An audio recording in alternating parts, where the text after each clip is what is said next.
Guys, this is session number 5 of the Modpocalypse playthrough. I did tell you I said I was going to do at least one more before holiday. Just going to do my usual setup. I'm back shortly.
Hey, Perilous, how you doing, dude? Boo.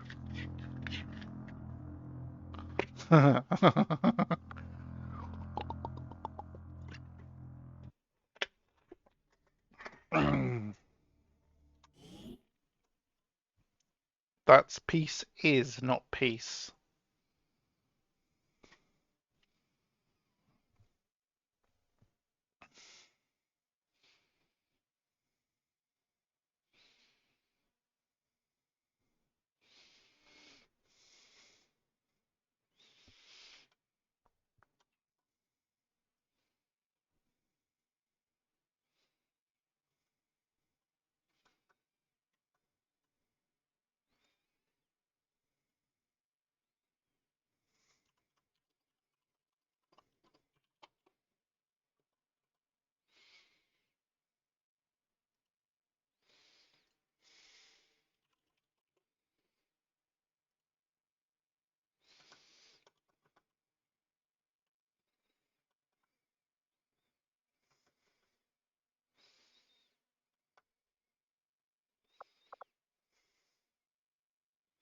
Yeah, peace is same thing.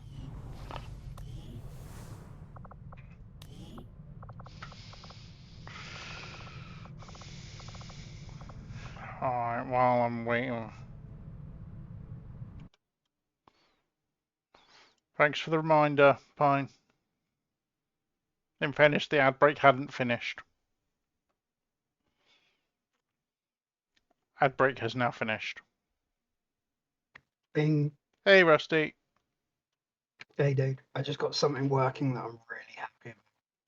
Oh. Will be the masters of the And it power is so small as well. I can stream it for you if you want. It's kind of cool. Yep, I'm live, if you don't mind sharing it. Yeah, I don't mind sharing. Okay, give me 1 second. I assume it's Cosmic. Cosmic.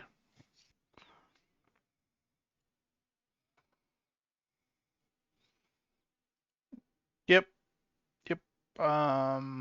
Yeah. So the new plasma blaster with heat effects. I'll just put the debugger on here. This is the dev mode debugger. Just because it's easier to see what's going on in the debugger. Yep. So just in mod show off mode. Yeah, this is a count of the heat storage as it's building up. Yep.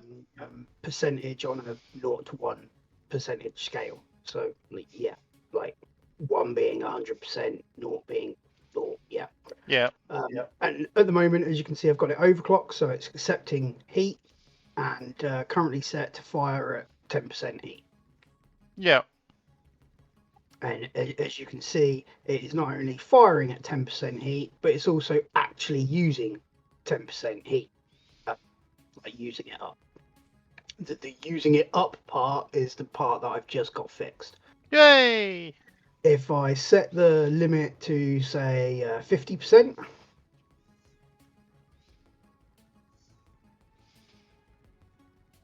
It will wait till it charges to 50% before opening fire.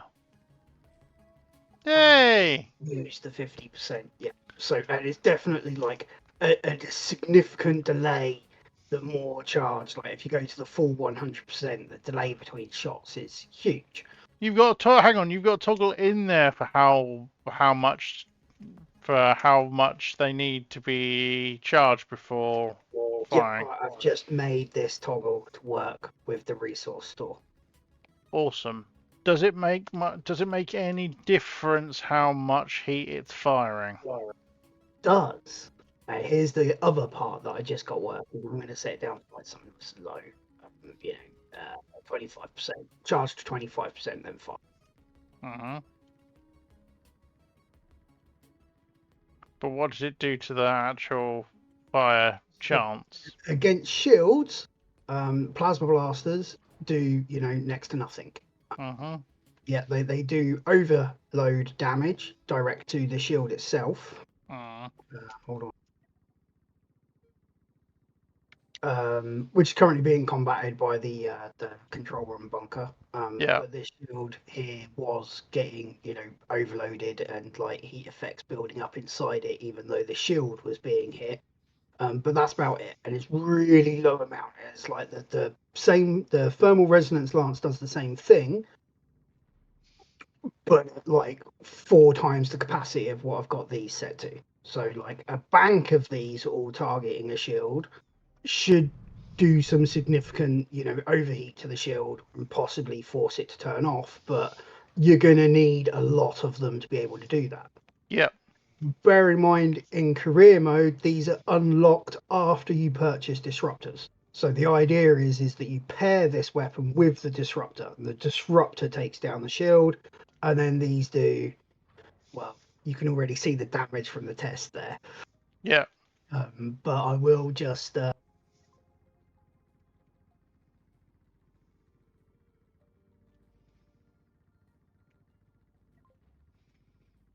when we have 25% fire chance started across the line of the shot. And that's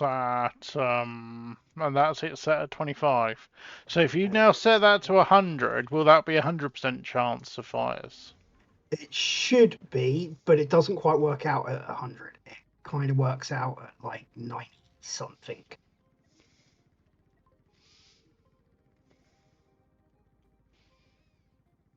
But there you go, it's set to 100 now, so.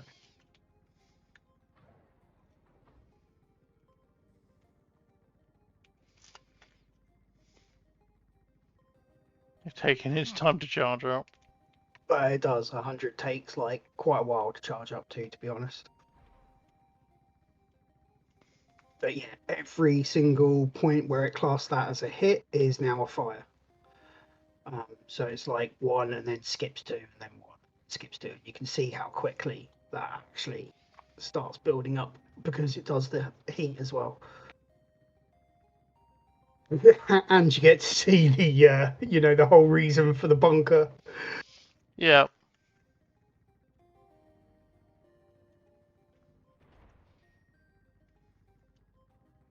Instantly but fires can't start on tiles that have foam on them. That makes sense. Testing. Foam instantly negates the fire. Mm-hmm. How long does it take for the foam to dissipate? Between 10 and 30 seconds. Yeah, okay. But yeah, instant fire on the hits. Yeah, that's awesome. That's going to be a really fun weapon. See, that's what I assumed the thermal resonance lance was going to be. I assume the thermal resonance lance would be. And then, so the small blaster, even with new roof graphics as well to show the heat bank level. Yeah. And obviously new internals. And Yep. then it should, this would be first time live testing this, if I turn the overclock off,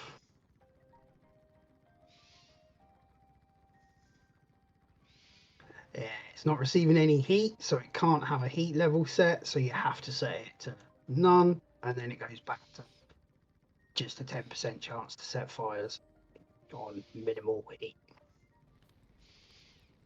And we're already burning up. Oh, hold on. I just crashed. Well, at least you didn't take everything with you like you did last time. No, but yeah, that point defense got scorched and then crashed. So there's probably some code in here somewhere. Although that's base game, point defense, scorch, crash. I'm not quite sure. Yeah, Um, not quite sure it shit that itself. was the first test of turning off the overclock. Well, which worked. Which worked, yeah. The overclock mode and the extra heat toggles are all going to be unlocked at the same time. And then the small has a damage, the thermal heat increases based on the heat level set as well as the fire chance. And then the large one, I'm going to have it do a bigger shot based on the fire chance. That makes sense. Not sure you rolled Ranger this time. And you rolled close to shielding at Corporal, which is bonkersly good. Salvo's nice. Rupture, decoy. Yeah, you've gone very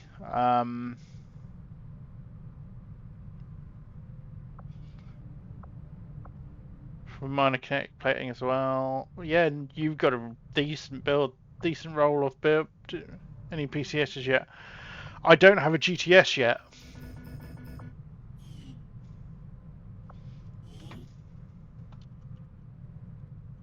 I can't quite figure out the colours on that freaking colour thing. I still think I'm off. What the heat toggle? Yeah, the thermal heat thing. Yellow to orange to red, I would say personally. Well, I don't want to Make go insect. because most of the UI elements count red as like bad. I mean, you could go blue.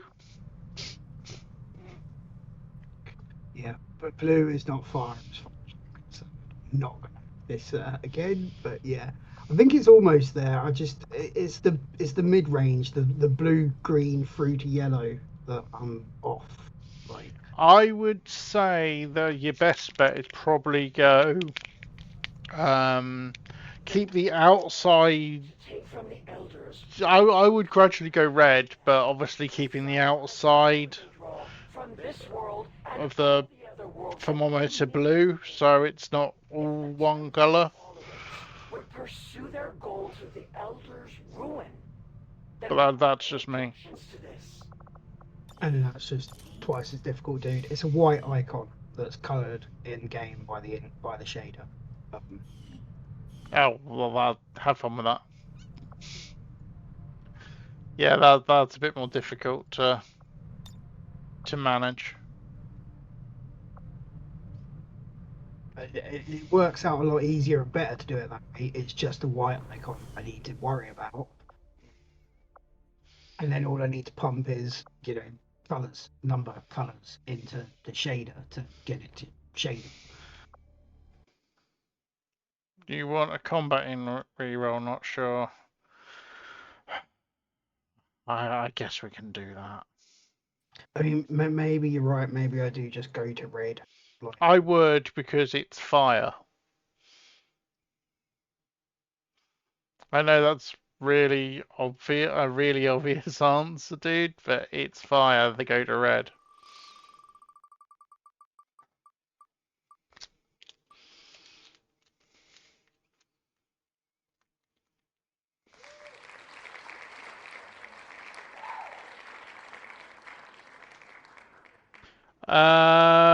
Kinsect, the way CI uses basically what it does, it deletes the original TLP plated, etc., and combines all of the different looks for the TLP plated and powered armors as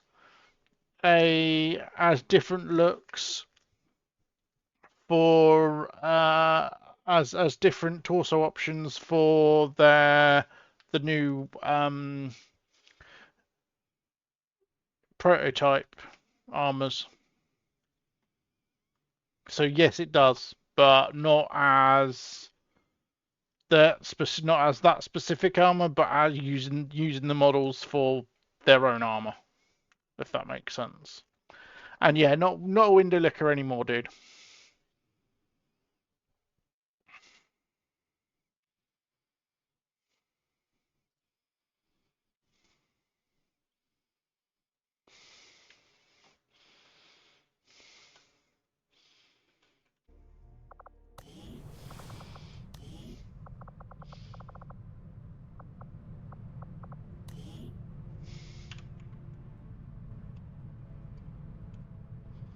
There you go, gifted. Oh, Spithal. Not a window licker, but just Spithal.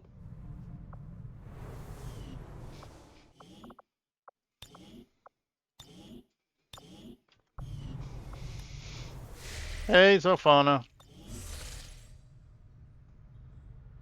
Also, sorry I didn't say it. Hey, Harry. I did notice you did. I was just mid conversation, so. And oh, that's Dylan's. That's XCOM baby emote. Yeah, I need one. I need one. I've Breaker has said he's going to do one for me. I'll have to make sure he gets it's a league.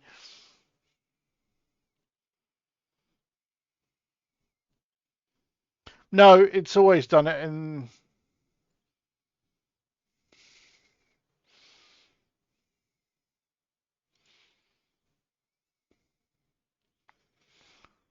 Yes, I need somebody. I need a unique looking one. No, it's always you. It's always just use their looks for their own generic one. Ooh, yay! Right, need to send somebody out for Spark Heist.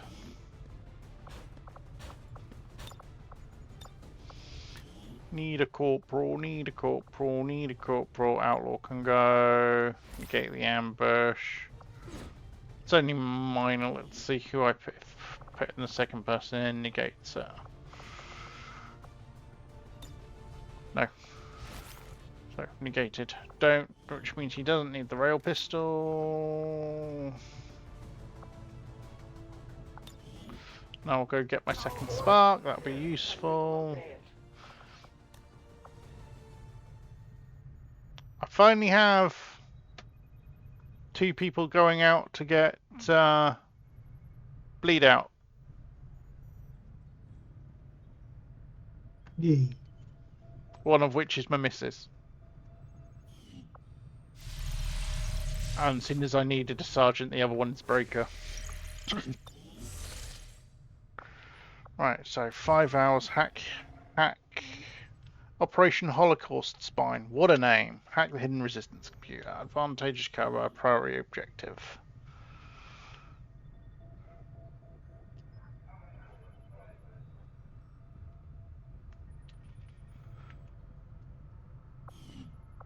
Setting course for East Asia. Yeah, it reuses the TLP armors as the prototype armors. Alright, right, so this is assassin controlled region. Do we have any volunteers other than not sure who's already volunteered?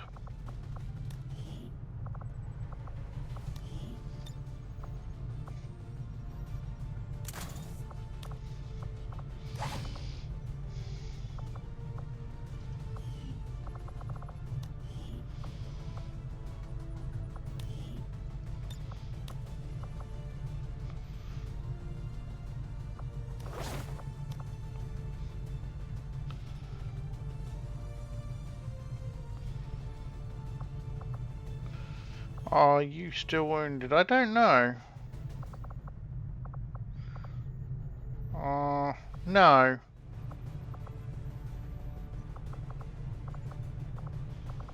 And I do need a hacker, so out you come, fine.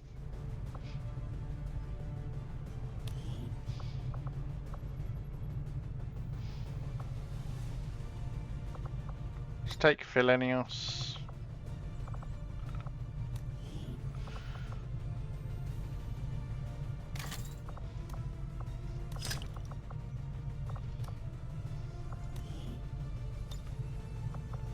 Just go Macquarie.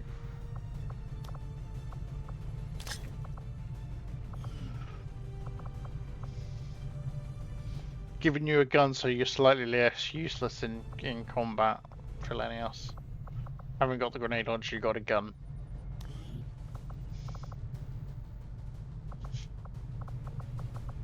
Whiteout's currently tired.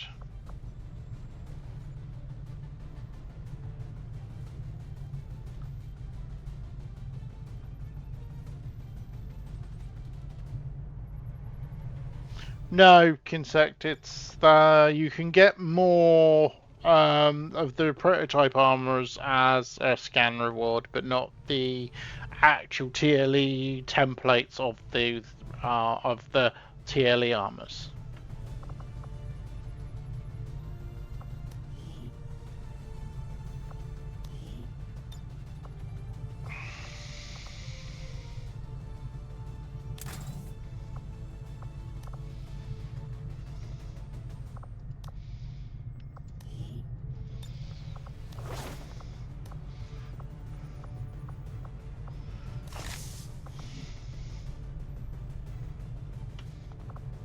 And yes, Kinsect's coming out as a rookie.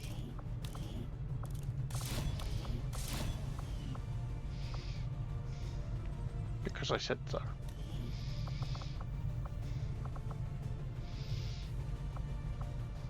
Let's bring tech out, I need some booms.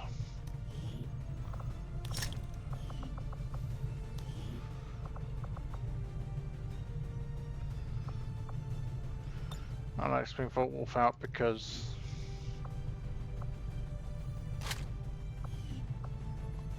why not at this point? So health valve. Yeah, could be a good enough split to deal with the assassin in the slum.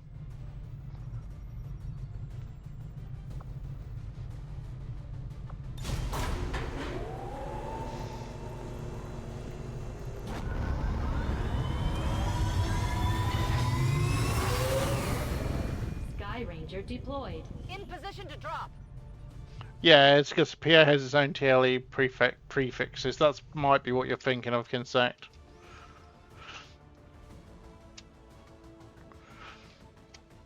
They basically, what they did is they did a new template that combines the looks for all of the other templates, and that's what you get as the prototypes. And you only get one of them rather than like 4. Resistance hacker operating out of this area. Apparently he gained access to the Advent network nearby right before alien... Advantageous cover is deep cover. So it's hunker down if you don't attack. Secure the area and hack in before Advent shuts down the connection. We need to seize control of that data if we're going to have any chance of stopping their progress. Menace 1-5, this is Avenger. The access point we're after is just ahead. Well, hopefully it won't be awful.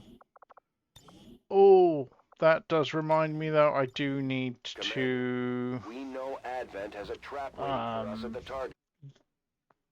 Fancy's done an update. And I need to show him that it's broken again.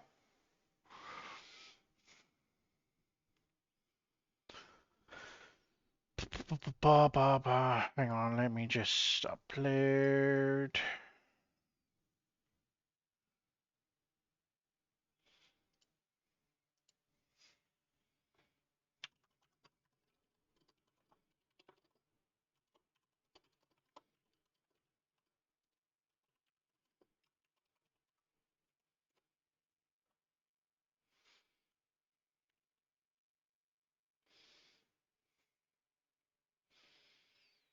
That's a bit strange. You should have been able to. Because it's definitely different ones. It's definitely not the original template. I know that for a fact.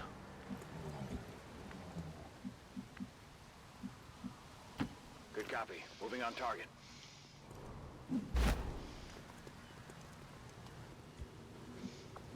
Did I give you the... Yeah, I gave you the Mark Queef, so you've got a ridiculously good dodge bonus. That's why you don't have the... Confirmed.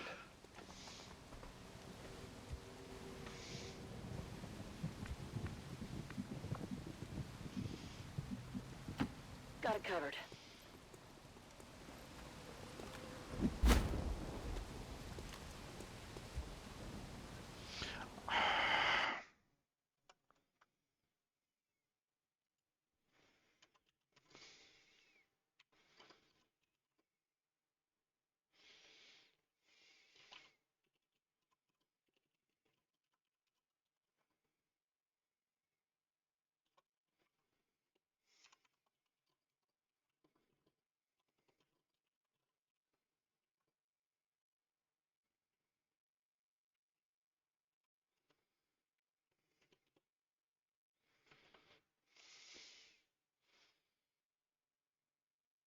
Hey, Aldi.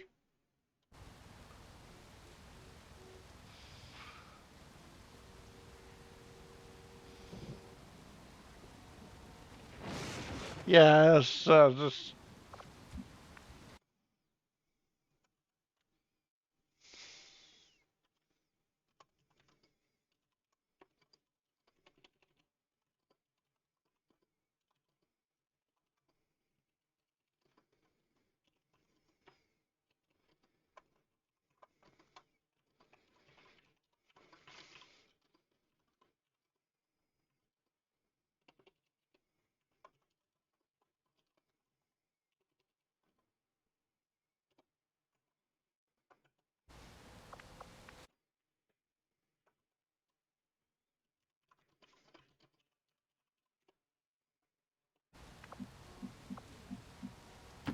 No need to ask twice.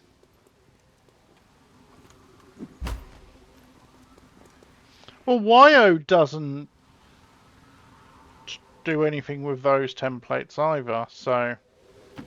Advancing quickly. Assuming...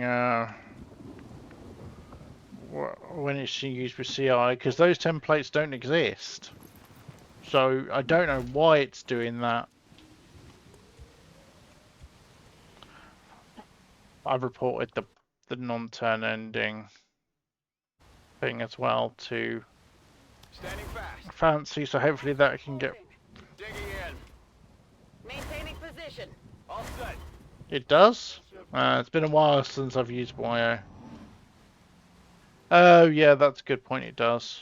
Yeah, I haven't used YO for a while. Location confirmed.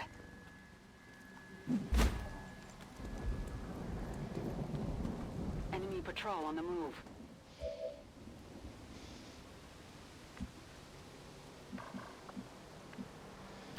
That's affirmative. Overwatch. Position confirmed. You got to change that back yet today. On Overwatch. Change what back? Alfred, I keep messing with you, and I'm sure you'll notice it when you next do like a roundup of uploads for the campaign.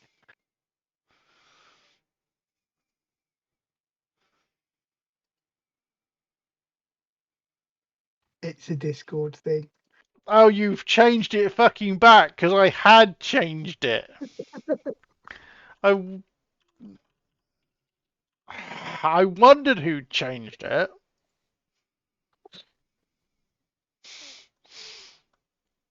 Sorry, dude. It was just one of those little things that was just like, is he going to notice today?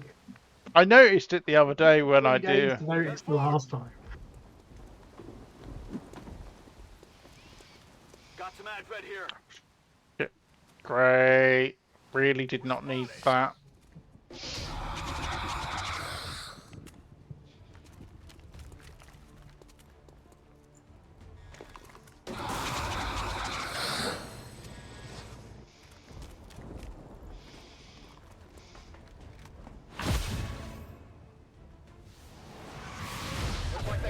backup.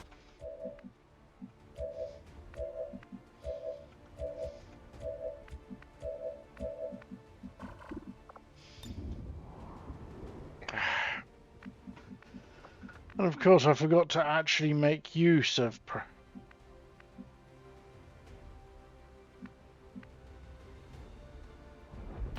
No problem, boss.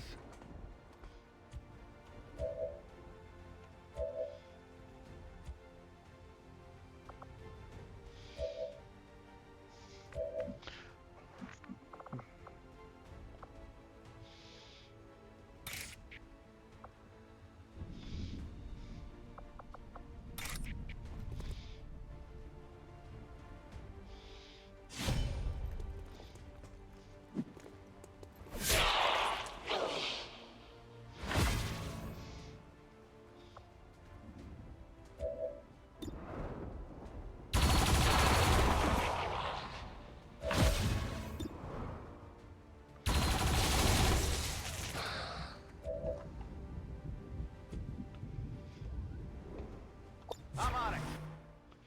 Hello. Hey, Breaker. For fuck's sake. Staying put. This having to trigger internal every fucking time is gonna drive me up the fucking wall. Movement indicates All right, flight. that one hurt.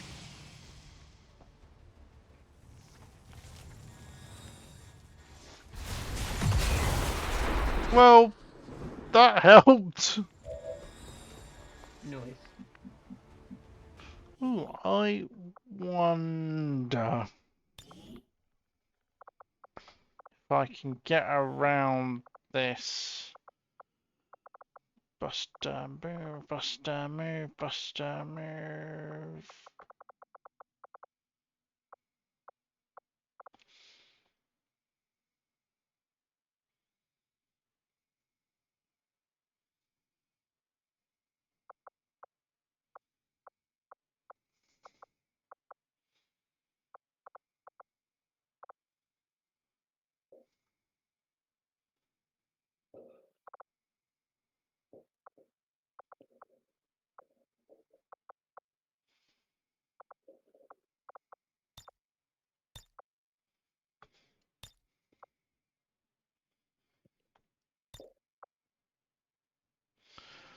His MCM settings have disappeared. Huh? Weird. Or it might not be, they might not be accessible into mid-tactical. I'll have to check that afterwards. Arrange.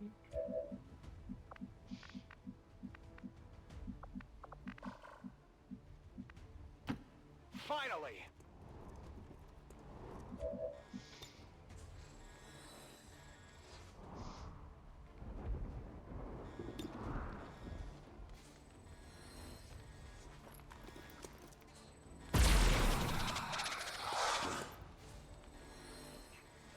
Typical cover base damage reduction.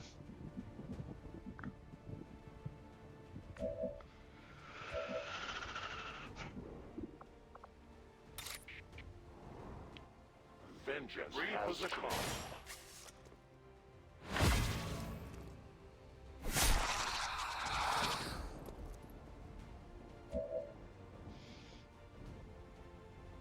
Yeah.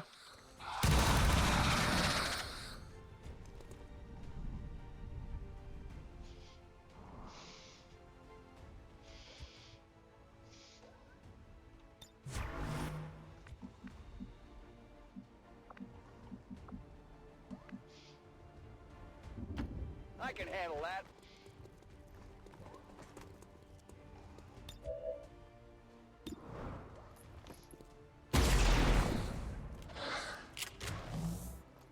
Not good.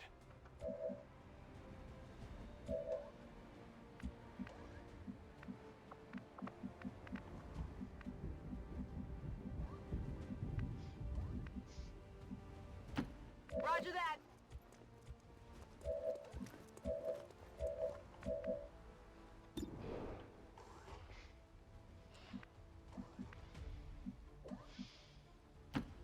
going. 33%, come on. Come on, focus. Of course.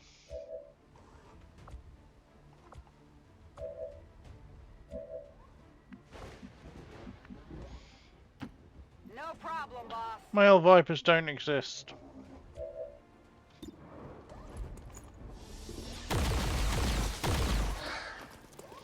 Come on. In position. Yeah, and we killed the last one. Hey, Kara. Keep the pressure on. Oh, he's burning, so at least he's not going to do anything. Advent forces moving on our position. Why are they reinforcing when I haven't actually completed an objective?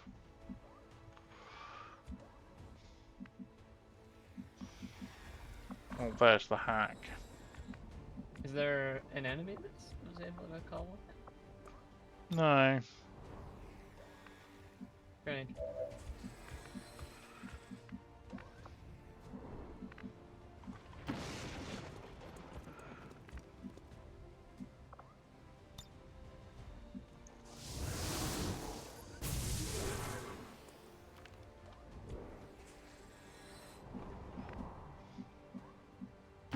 I'm going. On Overwatch.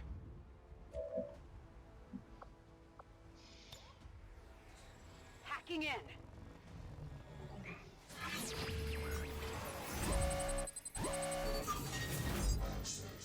Hey, stripping. Thanks for surprise.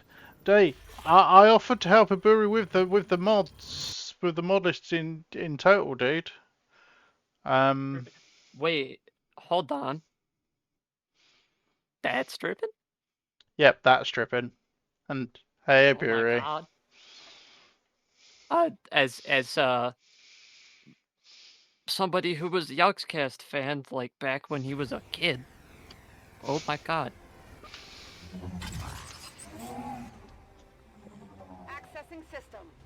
But yes, I do have Rust. Yeah, I've got Rusty in Rusty and Gamebreaker in voice chat with me today, and neither of them have seen fit to throw me any help with this, which sounds about right. You'll focus. You. My points. That's a point you did. I'm focused in, you know, a deep bit of mod code over in the Cosmoteer land.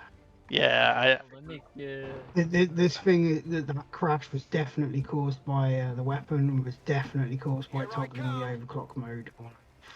I've got eyes. that's painful. Mine Yep. isn't probably around. Commander, we have confirmation of the exposed access point. Let's see. Oh, double turret forward and hey, R1. But yeah, welcome everybody who's just joined us from Stripping's channel. Just to let you know, I am an XCOM modder as well as streamer. Rusty and Breaker are both also XCOM modders. Rusty also mods Cosmoteer, which is a game we do play on this channel quite often. I have I'm running a fairly stripped down mod list. There's only 418, but I am running Twitch integration, as you can see. I did help Delicious with the final testing on it, and have a lot of very cool custom redeems. No, this one's not too painful. I am running that Perilous yearning though, so give a couple of interesting things. It will be. I will say for And stripping. Thank you very much for the raid, dude. That is very quite by the factor of about 10 the biggest raid I've ever had. So stripping, you'll like this if you want more male clothing stuff. I'm working on that at the minute to go in MCM or MCP. Yeah, hang on. For those who aren't familiar with Stripping's actual channel, YouTube channel, there we go. Thank you very much, dude. It's massively appreciated. As you can see, when it comes to being a streamer, I am rather small. And for those of you who are trying to chat and I do have follower only chat on. I have that on for a reason, because even with being tiny, I do seem to get so many spam bots. It's You seem to get just more spam bots as a small streamer. than as a big one. It's Joining ridiculous. If we start getting more people in the Discord, we're gonna have to actually push to get a bot for that. Being honest, I could probably do with a bot for. I know the exact one to use because I use it for my stuff, so I can help set that up. That would be awesome, dude. Because being honest, bots is the one thing I never have actually got around to doing. Yeah, I mean, so that's the cool part is let's see, where is Yeah, yeah. And I could hear how much he was struggling. Fern. It was, but it was unfortunately one of those ones that was quite obvious. Come on, Tech, land this. Oh wait, stop, kill. That'll do.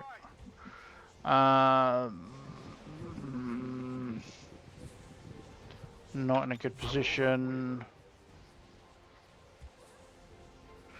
This turret's useless.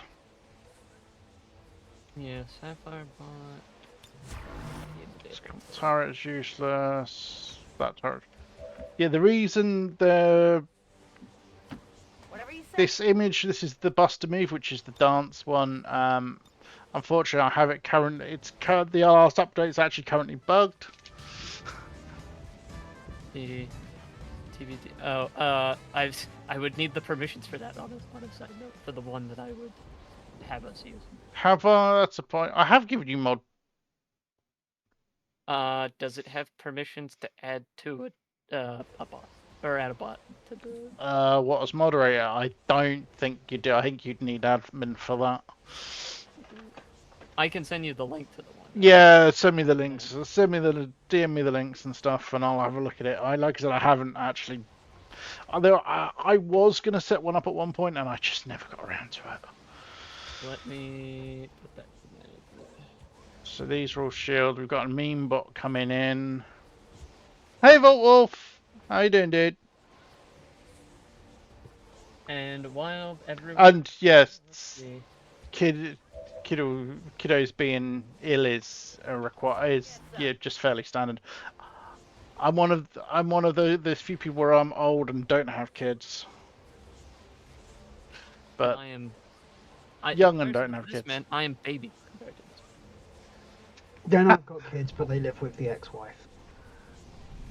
Thank you very much for checking out those gifted subs, Broadcast. Appreciated as always, dude. Covering. You're welcome. Standing fast.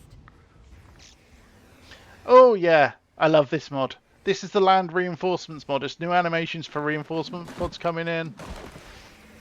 There is 3 different ones. There's the APC, which is that one.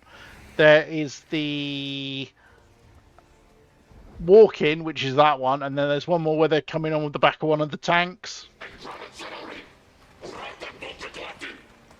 Well, technically it's... Hey, Deacon, thanks for the resub, dude. Yeah, I love both of them, to be fair. They're much better than the just walk. And hey, Bill. I think I could probably take some of the stuff I've done for cinematics and They do... build some stuff. I was going to say, apparently they do technically work for... They do work for MOCX as well. Fucking Stasis. Get it working for others. They'd probably work for anything that has the humanoid porn. They work for anything that is flagged as can use APC. Yeah. Or can use dropship, whatever it is, whichever it is.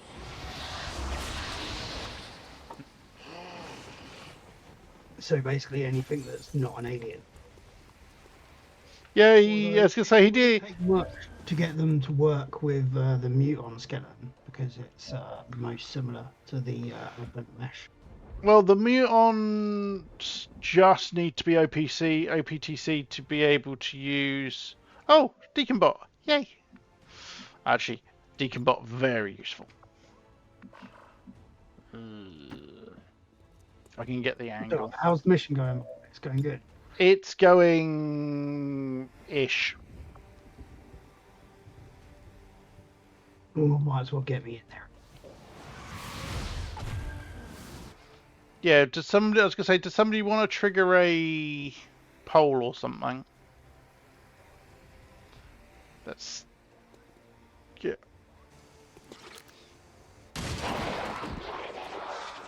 Yeah, I'm happy to hear that Strippin's, playing XCOM again with mods. Oh yeah, I feel like the last time I saw like him or any of the Yogg crew play that was like years ago. Yeah. Hopefully the UFE single bar changes are still working well for him. Set up. I noticed that we've got Grumpy in the chat as well. Yeah. Hey, Grumps! Proper, can't think of the right word, but gathering of XCOM streamers. Yeah. For those who don't know Grumpy, go follow him. He's awesome.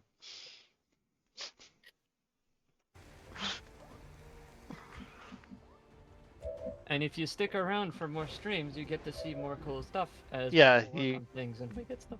Yeah, the one thing I always attempt to do with my streams is highlight new mods and stuff. It's part of being a modder. Not just new mods for the XCOM 2 either. Like earlier, if you rewatched the VOD later, we started off with a sneak peek at Cosmoteer mod that I was working on. Yep. If we get more people into Cosmoteer, it means we could actually do a full badge. Imagine that.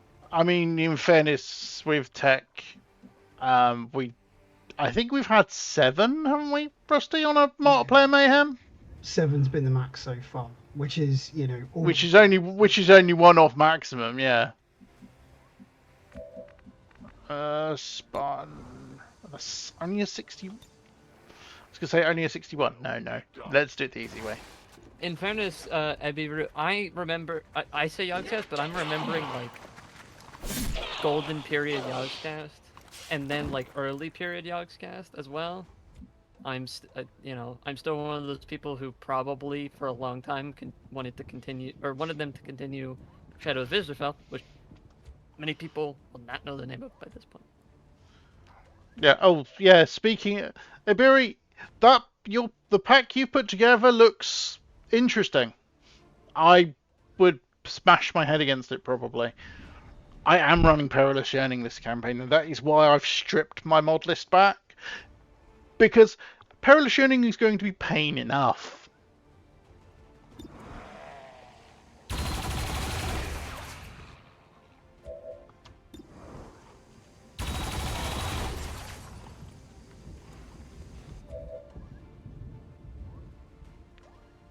The old law, yeah. I was gonna say, I haven't watched Yogg's cast for a very long time.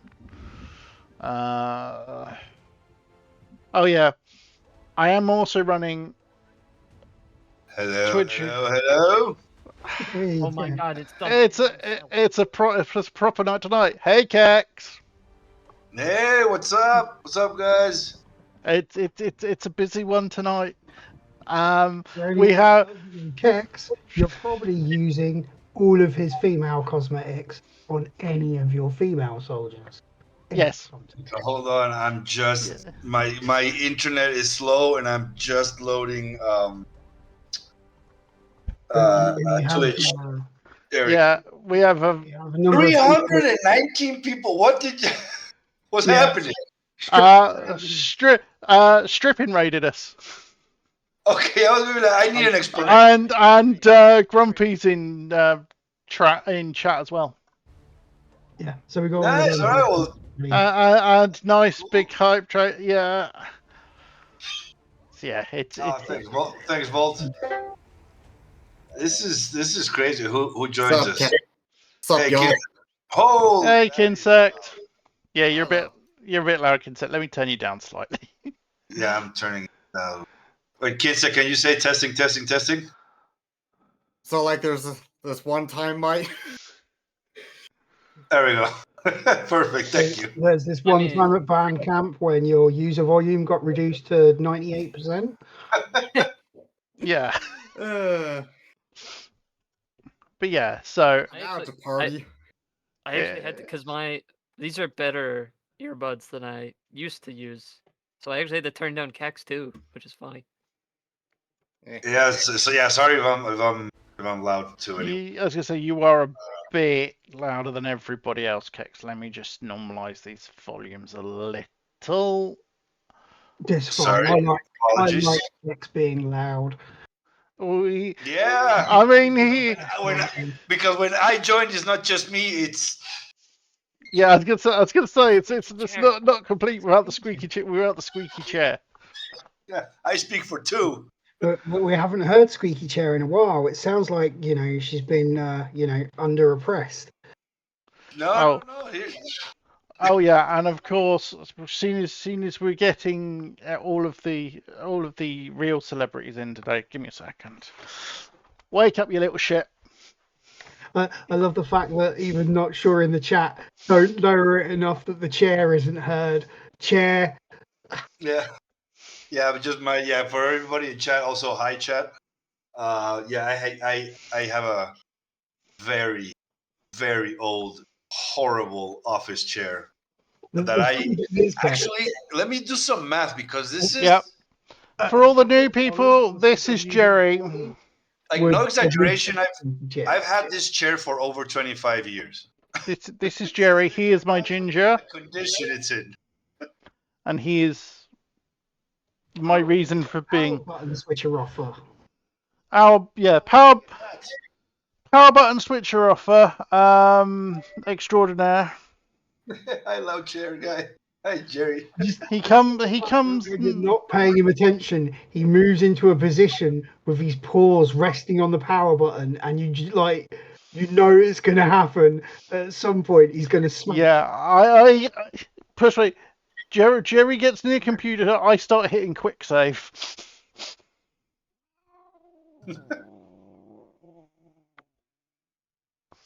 Did you guys hear that, by the way? So how's a good night to work on the icons too? How's the Perilous variation campaign going? How's well, Medusa's not dead yet. So that's the important bit out of the way. For example, if I'm someone that's been playing with Requiem for Man, the Requiem Legion and the Mutators for a while, but I've never turned it on. Tested Perilous. Like what should I expect? Well, the way Reshi describes it, and it is the simple best way of describing it, is roguelike XCOM. And specifically roguelike, not roguelite. It's roguelike, very, very punishing XCOM. That's why I'm actually running a reduced enemy pack. Okay. Nice kill for Kinsect. Not too shabby. Nice. Thank you very much. Nice kill as a rookie. Coming on this mission as a rookie, possibly not the smartest idea. Yes, Eburi, yeah, that's the one. Yeah, I was like, I want to give it a try, but the fact that the only description is don't, I'm like, okay, like, I get it, but I would actually like some information. It has various various new mechanics it adds, and they are very. Oh, it's a proper XCOM.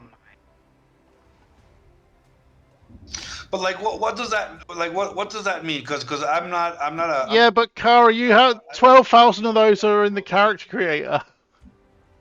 Sorry, what?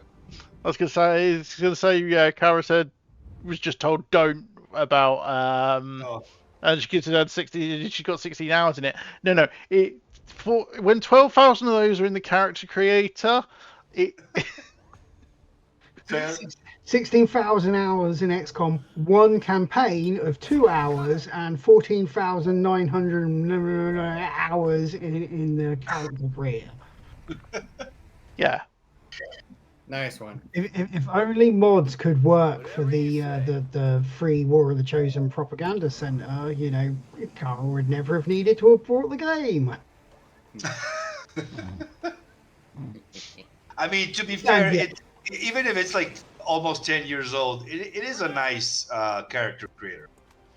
To be fair, even compared to some modern titles, the XCOM character creator is better than like most modern titles. Yeah, I would agree. I mean, obviously there are some games that are like insane. Like, I mean, I haven't played any of them, but I've heard like stuff like Spark's gonna Baldur's Gate get and on my Neo tits. and Yeah. I don't know what other type, like probably Dragon's Kingdom Dogma Come or 2. Dogma. Yeah, some of them are. Really powerful characters. Are you running the full suite of the dating mods, Kara? Because I must admit, when they first came out, I looked at them. And my immediate response was, I know some people who are going to really like this, but what the fuck? They're interesting. I tried in my last campaign. I gave a try to the dating ones. They're kind of interesting. I think there's still a little bit of jank that needs to be kind of like sorted out, like the fact that you can like Krustybot just got bond with stasis characters and have different bonds, but I never got it to really work in terms of like, oh, and you also get like extra perks. I didn't get the perks, so I want to investigate a little bit further. But I mean, it's interesting. I like the idea. Mechanically, they are really good. I will say, they add a lot of very interesting mechanics. But just because a mechanic is interesting doesn't mean I would ever touch it with a barge pole. Yeah, but I mean, yes, some of them are interesting, and I would I would vouch for them. Not all of them, but I mean, obviously it depends on what type of campaign you want to run, right? Exactly. There's variety in the workshop for anybody and everybody to just literally tailor their campaigns to however they want to play. So that's pretty cool. Yeah, I will say one thing I did notice is that in the list that Iburi put together for stripping is stripping is using PEX-M. Oh, okay, Ooh. okay, that's pretty cool. I'd like to know how stripping's finding PEX-M. He's literally only done 2 missions, so he hasn't found anything yet. Yeah, it's gonna be a while then. Yeah, pretty much just got started. Yeah. Also, bonking. just whilst you're showcasing it, appreciation to like one of Eclipse's new maps. Like, Eclipse's maps are gorgeous. Oh, he got stripping got the new fun. I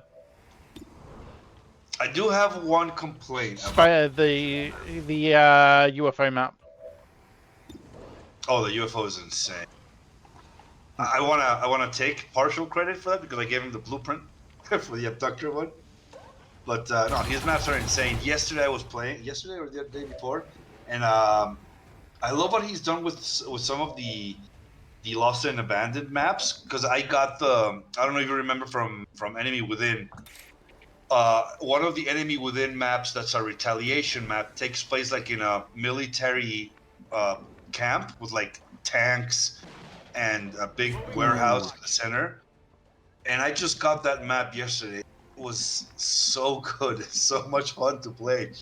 My only complaint about the maps that he's bringing in is there's like a very specific spawn point for XCOM. Oh, for fuck's sake! And what that means in terms for the photo booth is, I believe, I don't know, I would have to investigate further, but I believe that when you're in the photo booth and you like change location and you have different options, I think that's dedicated.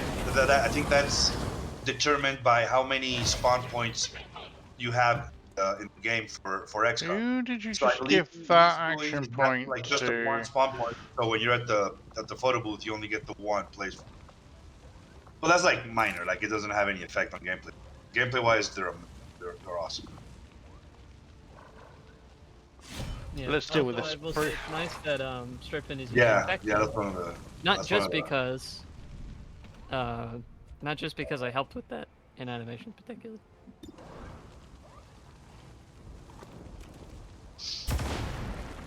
Yay, Meanbot crotch. Yeah, you're still. Yeah, I was gonna say you're still running the main bots. Do you think you're ever gonna play a campaign without them ever again? No, because they're a love letter to you guys. That was the whole point of them. They're also a self-insert. I mean, let's face it, I have plenty of self-inserts. I don't need more.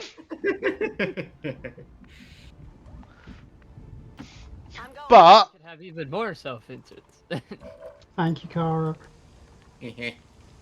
I know how much you love that mod. yeah, the biographies copy and load. Oh, so nice. In the I like working with Windows. The Windows clipboard was an amazing feature of it. Oh god. Yeah, being honest, straight up, that was the most impressive. I didn't even realise you'd done that when last went to use it. What a shot! 51% from the rookie. What classes are you running? I'm running a modified version of Iridar's Vanilla Redux. Okay. So pretty much vanilla plus. Vanilla, but everybody gets all of the classes that only have 2 trees get an extra random tree. And then the XCOM tree, right? And then the XCOM tree, yeah. See, that is nowhere near vanilla. It's like 2 rows versus 4. I mean, Well, they get the XCOM tree in vanilla. But like vanilla. Oh, plus Alchemist. It's like 2 or 3 extra ones. Yeah, plus the XCOM row, plus the 7 ranks. Plus the XCOM row is full. So it's 14, maybe 16, versus what do you have, like 50? Yeah. Perks? So that's like, dude, that's... I mean, I get it. Where you're facing tough enemies and difficulty modifiers such as the stuff that Reshi does, you are gonna need the extra toys, the extra skills. Yeah, I mean, you need to bring balance on XCOM side one way or another. So I do get it. But yeah, that's it. Just my preference is I feel like the 4 complete rows. What is it? 4 times? What is it? 28? No, that's 48, 28 perks. That's a little. Well, my option for dealing with a Perilous Churning campaign really was go with Vanilla Redux, which is what I wanted to do, but give them a bit of help. Or go Amalgamation again, which, as much as I love the concept, they are OP as balls. There is no discussion. Amalgamation is. Yeah, no, I think the core mechanic is spectacularly overpowered. Yeah, it needs a certain limitation, kind of like an official, balance pass in terms of. And I get it, everybody's making plugins. It's difficult because it's not everything is balanced against each other. So it's like. And it's not supposed to be. It's RNG. Which is, like I said, which is fine if you want that kind of thing. The other option would have been proficiency, and I was like, I could. No, I can't be asked. I would love to see. I'm now Shire's back. I am really looking forward to seeing what he does with FCP2. Exactly. PCP2. Yeah, exactly. Yeah, Proficiency Pack 2.0 would be very interesting. And I have to admit, it's one of those like core pillars that can really make a campaign, like drastically different. So it's like, we've done, because we've already done what, like it was 6, 7, 8, 9. So it's like 4 campaigns in a row with CI. And what was it like? 2 with Amalgamation because Season 8 doesn't count, and 2 with PCP. Well, no. If 8 doesn't count, which I think it should, just for context for the guys who are new and don't know this, myself, Rusty, and Cax are all producers for Christopher Rod. Yeah. So this is discussing what we've done for Odd. Yeah. Yeah. Obviously, we try, like our mission statement, if we even have one, I guess. It's like we try to make each campaign like fun, challenging, if at all possible, different. From one another. Obviously, would be season 8 was an lovely if I got to exception help. because season 8 ended. What was it? Episode 26, 25, something like that. Dude, I'm just glad we beat him. Negative ammo. It's a tough. It's a rough spot for me because I don't think we beat him. I think bugs and unbalanced, like lack of balanced passes and polish. That's what beat Odd. Not Still, that's like something. if the mod pack wouldn't have had the weird interactions that we had for season 8, I think season 8 would have been. Well, I don't know. I mean, I don't know if a success. Like if he would have won, but he definitely would have lasted far longer. That's why I don't know. And for season 9, I think we might have overcorrected. Oh yeah, 9 definitely overcorrected. See if It was still challenging, but season 9, I have no idea what caused season 9 to like double the length of every other campaign. I have no idea. I know what caused it to be double the length, and it's a real stupid reason that everyone seems to completely negate and argue against. And it's a real simple reason as well. Odd was having fun. That's true. Yeah, that's The whole reason why that campaign went on as long as it did was because he was enjoying the missions and he wanted to keep playing, so he kept playing. That's a good point. Yeah, that's a good point. He did not rush the Golden Path missions. He did everything. Yeah, that's true. That's a really good point.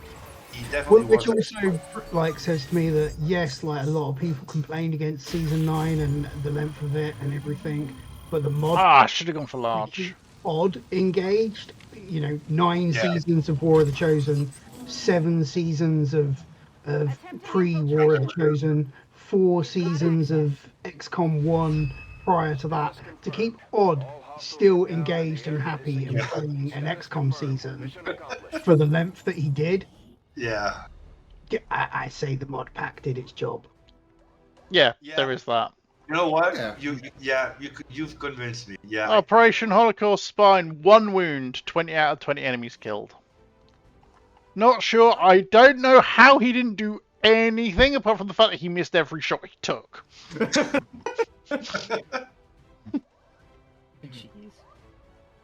Surely his middle name there should be shit, yeah? His job well done. I mean, you were technically perfect. Perfectly bad. 216 for Python. Moved either, like... No. 110 for Philenios, who did hit every one of his shots. Which is very, very interesting, considering he had a flamethrower.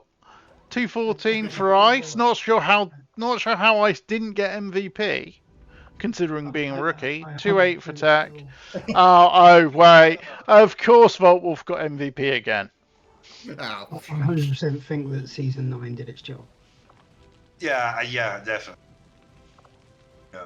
But I have to say, well, let me ask you, like, would you... Well, I mean, I know what you want.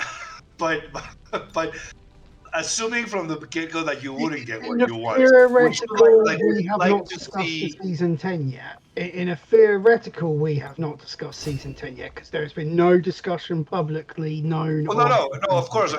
What I mean is, like, like if hypothetically we were, I mean, I think we're all hoping, to get as many campaigns as we can until if it happens, an XCOM 3 is. Yeah, we're not getting an XCOM 3. We all know it. Right, yeah. But like assuming we do get another season, and you don't get what I know you definitely want. Would you prefer another amalgamation campaign, or would you rather see a different backbone in terms of just for the class pillar? I think here's the weird thing. As much as I enjoyed the amalgamation excursion, I think a return to normal classes. Did the amalgamation soldiers just end up like too strong, even for my taste? But like, would you return? I did really enjoy like the premise of amalgamation classes and the fact that no two soldiers were the same. And that, Oh, you know, yeah. it forced him in to go like, oh yeah, I want my sniper. Oh yeah, this sniper hasn't got. See, the one thing we haven't actually mentioned there. We can still have every soldier being different. Shire's just released his training roulette. Yeah. True. Yeah, I think that could be something interesting. Because I'm thinking, and obviously, I ask you guys because I operate from ignorance. Because in the 10 years since the game's release, I've played with literally the vanilla classes with just a couple of tweaks I made myself. But Still massively missing out. so all I know of the existence in terms of classes is what we put up with for what we create for Odd. So I know there's the amalgamation pack. I know there's the PCP. I know there's Iridar's Vanilla Redux. I know there's a couple of other. I'm sure there's other. I don't know if packs, but maybe just individual classes. I'm wondering what would be, if we theoretically had another season, what would be. For example, I would be interested to see either what Cloister's got here right now, or just something close to vanilla. Maybe it's not 100% vanilla, but a vanilla with some sort of either balance pass or change or vanilla with spice. I think Shire, it's definitely worth. Honestly, what I would like to see, well, it's probably because I've been recently getting into Lord Bizzler's.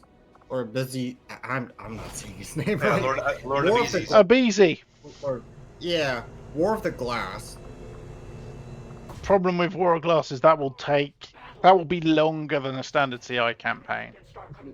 Yeah. War of the Glass campaign is longer than a Long War. The Long War campaign is long. And the only Kinsect, class choice. Sharpshooter, specialist, alchemist. You're pretty much middle of the road on your stats. I am running a bit short on specialists and alchemists. Alchemist. I mean, my character here is pretty much a snow woman, so I'm pretty much destined to freeze people to death. Sounds like a plan. Alchemist. Four of alchemists in the campaign. So Kex, here she is. I'd love to go back to normal classes. The Vanilla Redux that Cloister's playing with here from Iridar actually feels pretty well balanced. Yeah, I mean, bear in mind this is the extra tree for the random. But yeah, so this is the standard tree. Obviously, that's your extra tree. I wouldn't have the random tree. No, I have it because obviously I am running Rusty Psionic and Alchemist. I wouldn't have it having all freaking rows having things like this. The Quantum Supremacy, yeah, that's the Quantum Supremacy tree. I have it set for the five classes I'm using that don't have the third normal tree. I have them have a random tree. I have that. The reason I did that is because I also have Alchemist, which is a free tree class, and Rusty Psionic, which is a free tree class, and I am treating them like normal classes. If, say, we did the same class setup for Odd for a theoretical season 10, I would say don't use it, and then have Alchemist and Psionic set as only recruitable via resistance for a leader class, so they're effectively XCOM heroes. I don't think we'd get to use the Alchemist again. He really dislikes the flamethrowers. I think he gave it an honest. I mean, he doesn't like using shotgunners. So in multiple campaigns, it just doesn't fit his style. I mean, he doesn't like machine gun. He doesn't like shotgunners either. He just doesn't like close combat. Exactly. Yeah, he doesn't like close combat. I remember. I think we even talked about it at the post-mortem for season 9. Yeah, and I was like, dude, my campaigns, my heroes are the Rangers. And he was like, dude, I can't make Rangers work. I don't like you. What always gets me with Odd is he doesn't like the Rangers for the shotguns. He doesn't like the Alchemist for the close range fire. You give him a melee class, and he's all over it. loves Templar. No, he doesn't. He's terrible with Templar. He keeps getting him killed. Yeah, I'm almost glad that Rebel never showed up last season because he would have gotten her murdered. And here's the thing. He doesn't like using them because of the high risk of I move forward to slice and I will reveal another pod. So a solution. Yes, like, baby is savant. If we wanted to see him use more of these melee close range classes, we would need to pair that with for example, what was it? And she also has tactical rigging, Kara. What was the other one? I forgot the name.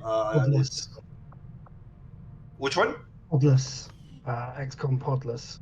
Podless, exactly. Yeah, something like Podless. But he also mentioned in our postmortem, like, he doesn't like the consequence of having such mods like Yellow Alert or Podless is that, yeah, because of the explosions and everything, everybody's going to run towards you, and the vast majority of the combat is going to happen in one spot in the map. I get it. I think the problem there is really rushing forward with the melee class. It's the first action. You should either do it as the first action or the last action, never in the middle. You either do it as the first action so the rest of the squad can react to the revealed pod, or the last action because you know it's safe. So right. Issue number one. Right. Issue number two is Odd does not use battle scanners ever. Well, in fairness, neither do I. Kex. And to be fair, pick your poison. This is a mechanic from that Perilous Yearning. Basically, permanent dark event. I like that. You have you choose one of the three. This pops up every soft and it's always different. So, for instance, this pick your poison. I have the mind link. So, priest gain a bonus aim for every living squad mate. Priest gain bonus critical chance for every living squad mate, or priest gain bonus defense for every living squad mate. They can have the defense. Yeah. They can have the defense. I'm not giving them anything else. And yeah, I agree with Zelfana. It's a bit of a skill issue on it. And also, yeah, exactly. Like, for example, like my strategy is you're going to run the Templar forward into something and you're unsure of what's there, then somebody else needs to move up first, or you need to throw a battle scanner. Or in the case of me, because I use it, I still use Iridan's scouting protocol, which is I'm running that. Actually, no, I'm not running a scatter mode protocol. So nicely. I'm not using scatter protocol. I am using your targeting protocol, though, Rusty. Targeting protocol. Yeah, like for example, I don't use battle scanners as much either. I've started using them because of Requiem Legion. That some enemies, like I despise with every fiber of my being the Andromelids, because their reaction is like, the invisible fog, and I'm just like, fuck, this is, So I had to start using the battle scanners and the scanning protocol. But like for example, I see Odd playing, and I'm like, and this is obviously different styles. I'm like hyper aggressive with my Reapers. Like I'm massively. I am over aggressive on covert action that operations that will give them even more mobility, so that I can be even more aggressive. This gives me that information up ahead, so that I can, on my first pod of like 7 enemies, finish it with a Reaper. Yay! Rushy dark event. So yeah, it's different styles, and while he does like to send his Reapers up ahead to scout, I don't think he's like quote unquote aggressive enough with the Reapers to really see what's up ahead. So I think that has developed into a style that he's comfortable with, and he's a little bit more slow paced, more methodical, which also results in less deaths and injuries than I get. Yeah, I get. I'm actually doing quite well at the moment. I've currently only got 2 people wounded. Normally I'd be on about 12 by now. But I did rush infirmary, in fairness. Level 4, okay. I probably want them dead. Are you using any force level modifiers? I'm running delayed. I'm running delayed, but I'm running delayed because I'm running Perilous Journey. I ran varied last campaign, and I was constantly rolling very close to vanilla, and that did not do me any favors. Chemical leak. Hang on, chemical leak and the Lost. Oh, speaking of the Lost, I'm running a slightly updated version of my current work in progress Lost overhaul. Nice. That in What improvements are Japan. you doing? Because like everybody's been trying to find like the quote unquote the right way to solve the lost problem, but like no. Reduced spawns, but no lost headshots. Okay. And no 2-3 HP lost. All of the more normal HP range lost, and because it's based off of because it's based off of World War Lost, brutes are now significantly more common. And are also much bigger. Plus, Neonate Vipers and Derelict Mechs are part of the Lost team, which is very nice with Derelict Mechs because that means they can end up summoning more Lost. They're effectively a replacement for Lost Boomers. Okay, I see. Yeah, the Lost is just I don't know what the like. I mean, for me, the solution to the Lost would be no Lost. No. Actually, no, the opposite. It's completely the opposite. The problem is that the solution for me would tank the game's performance. I need 80 lost per spawn. I need like seriously like waves of 80s. Like you're literally swarmed. Like fighting against 10 is just like fucking like whatever. It's not doing much. Well, yeah, I get that, Eric.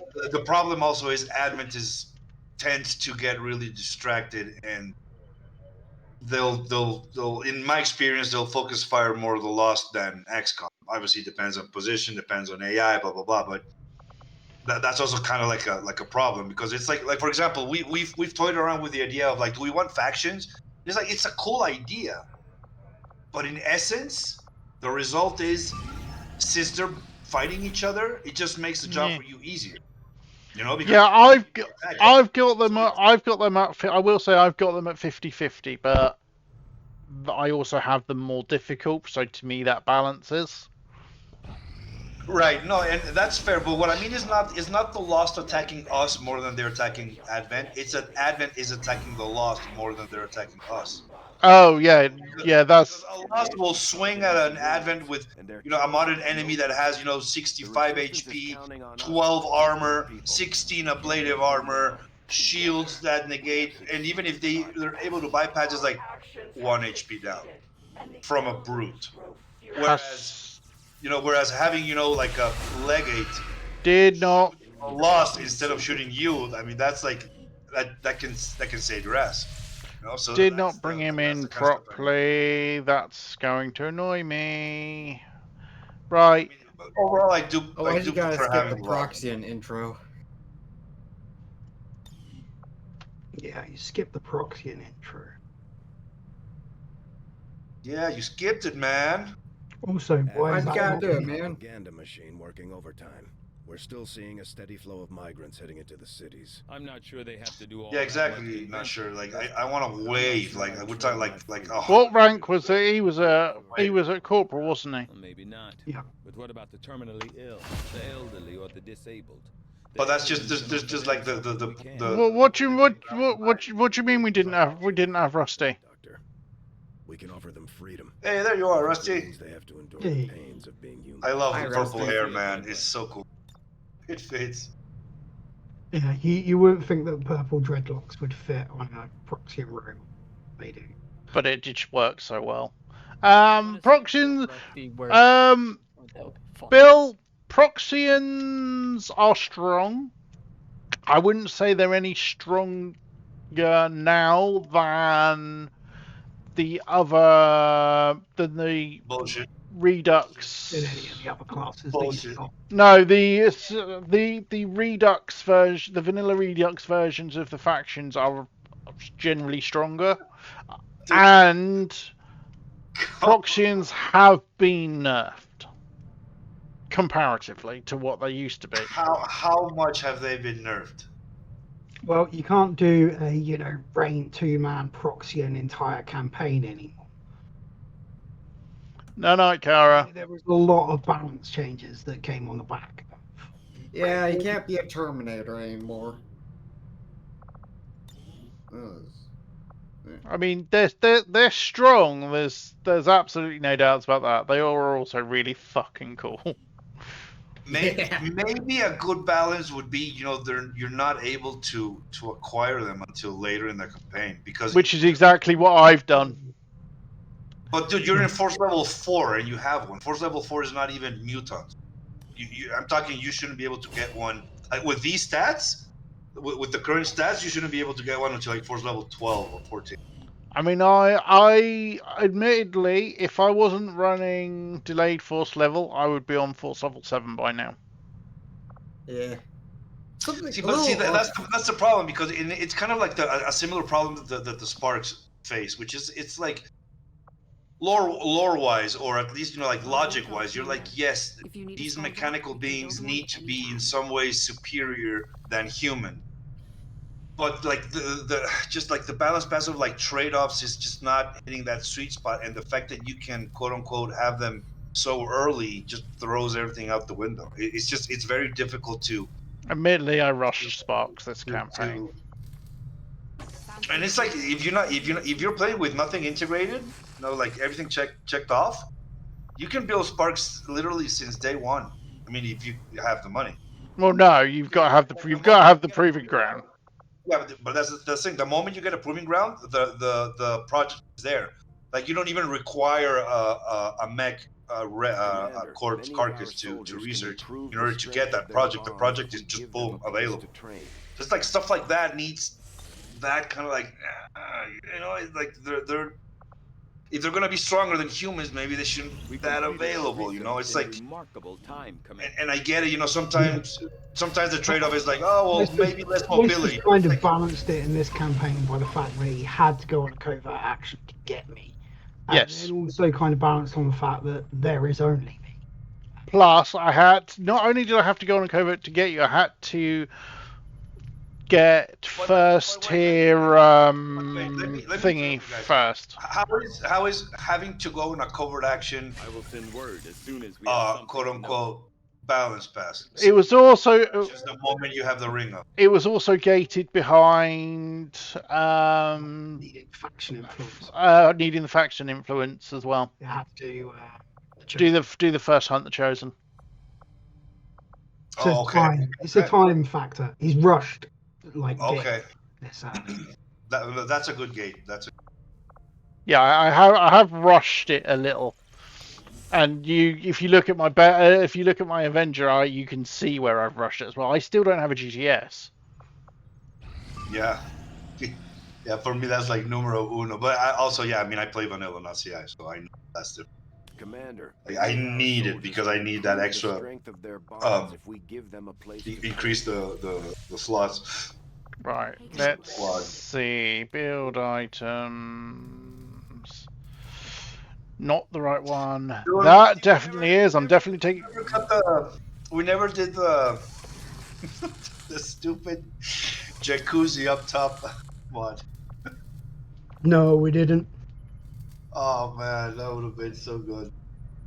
Well, remind me, was it strictly cosmetic, or did we come up with any like gameplay balance things, like it helped you, I don't know, like recover your will faster or anything, or was it just purely cosmetic? It was just going to be pure cosmetic. Never quite got it. Oh man, that would have been great. Although to be fair, after I've now figuring out how to get the clerks standing in the UFOpedia, probably figure out how to bake the jacuzzi on the top of the Avenger.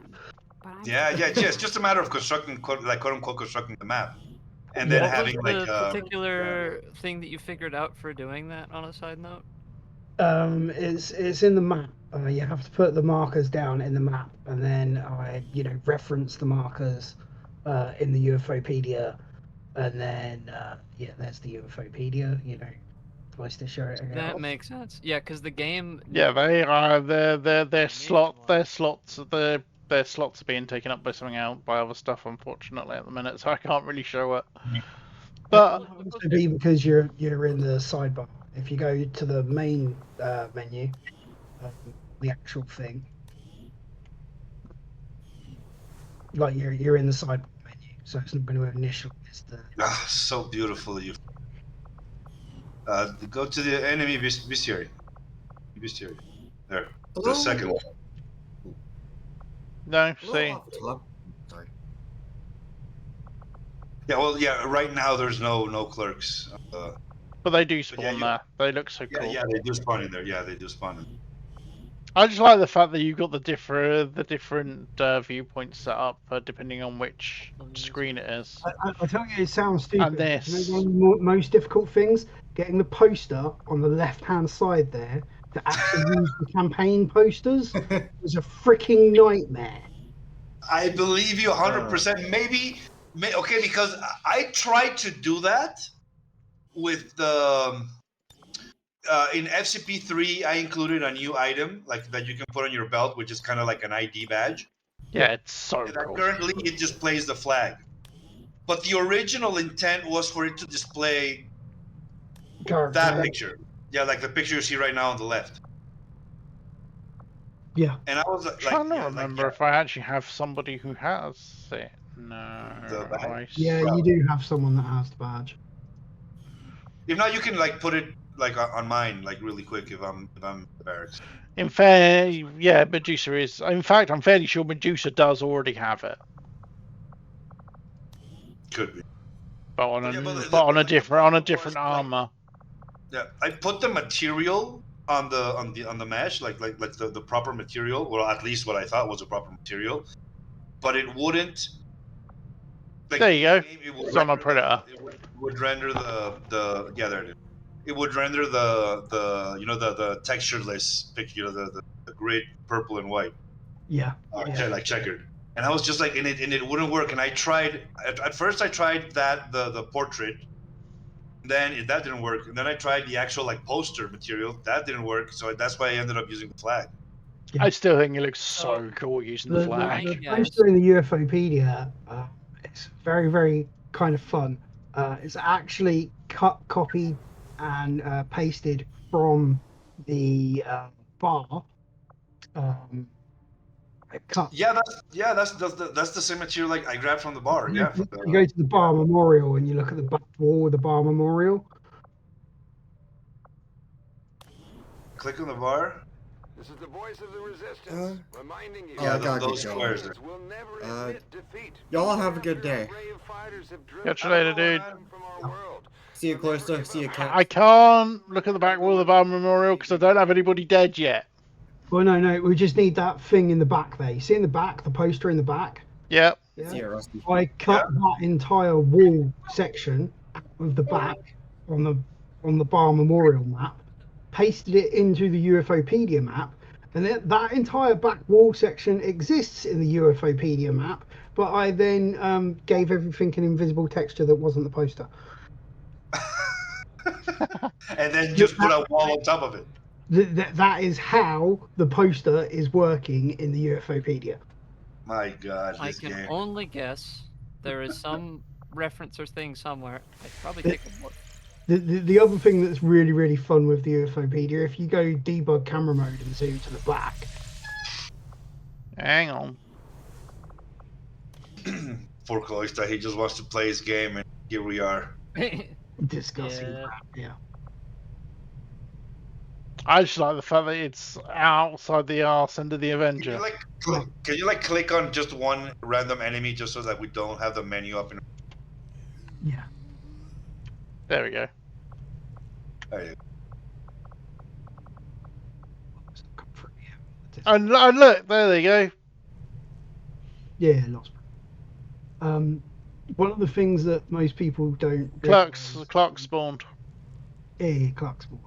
Yeah, that poster wall over there. But the other thing in the top right corner of the Infopedia, like on like come out of it and like zoom out a bit. Zoom out, come backwards. This is really bad to direct, but zoom backwards. And you see the grey blocks on each side at the top and bottom. Yeah. Like if you do toggle UI off, it would make it a lot easier to see. But yeah, those grey blocks, they're I can't remember where I pinched them from, but they're there to block the light from the backside of the Avenger coming into the UFOpedia. I think it's UI toggle. Yeah, that makes sense. Because that's what the regular rooms have. UI toggle visibility, that's the one.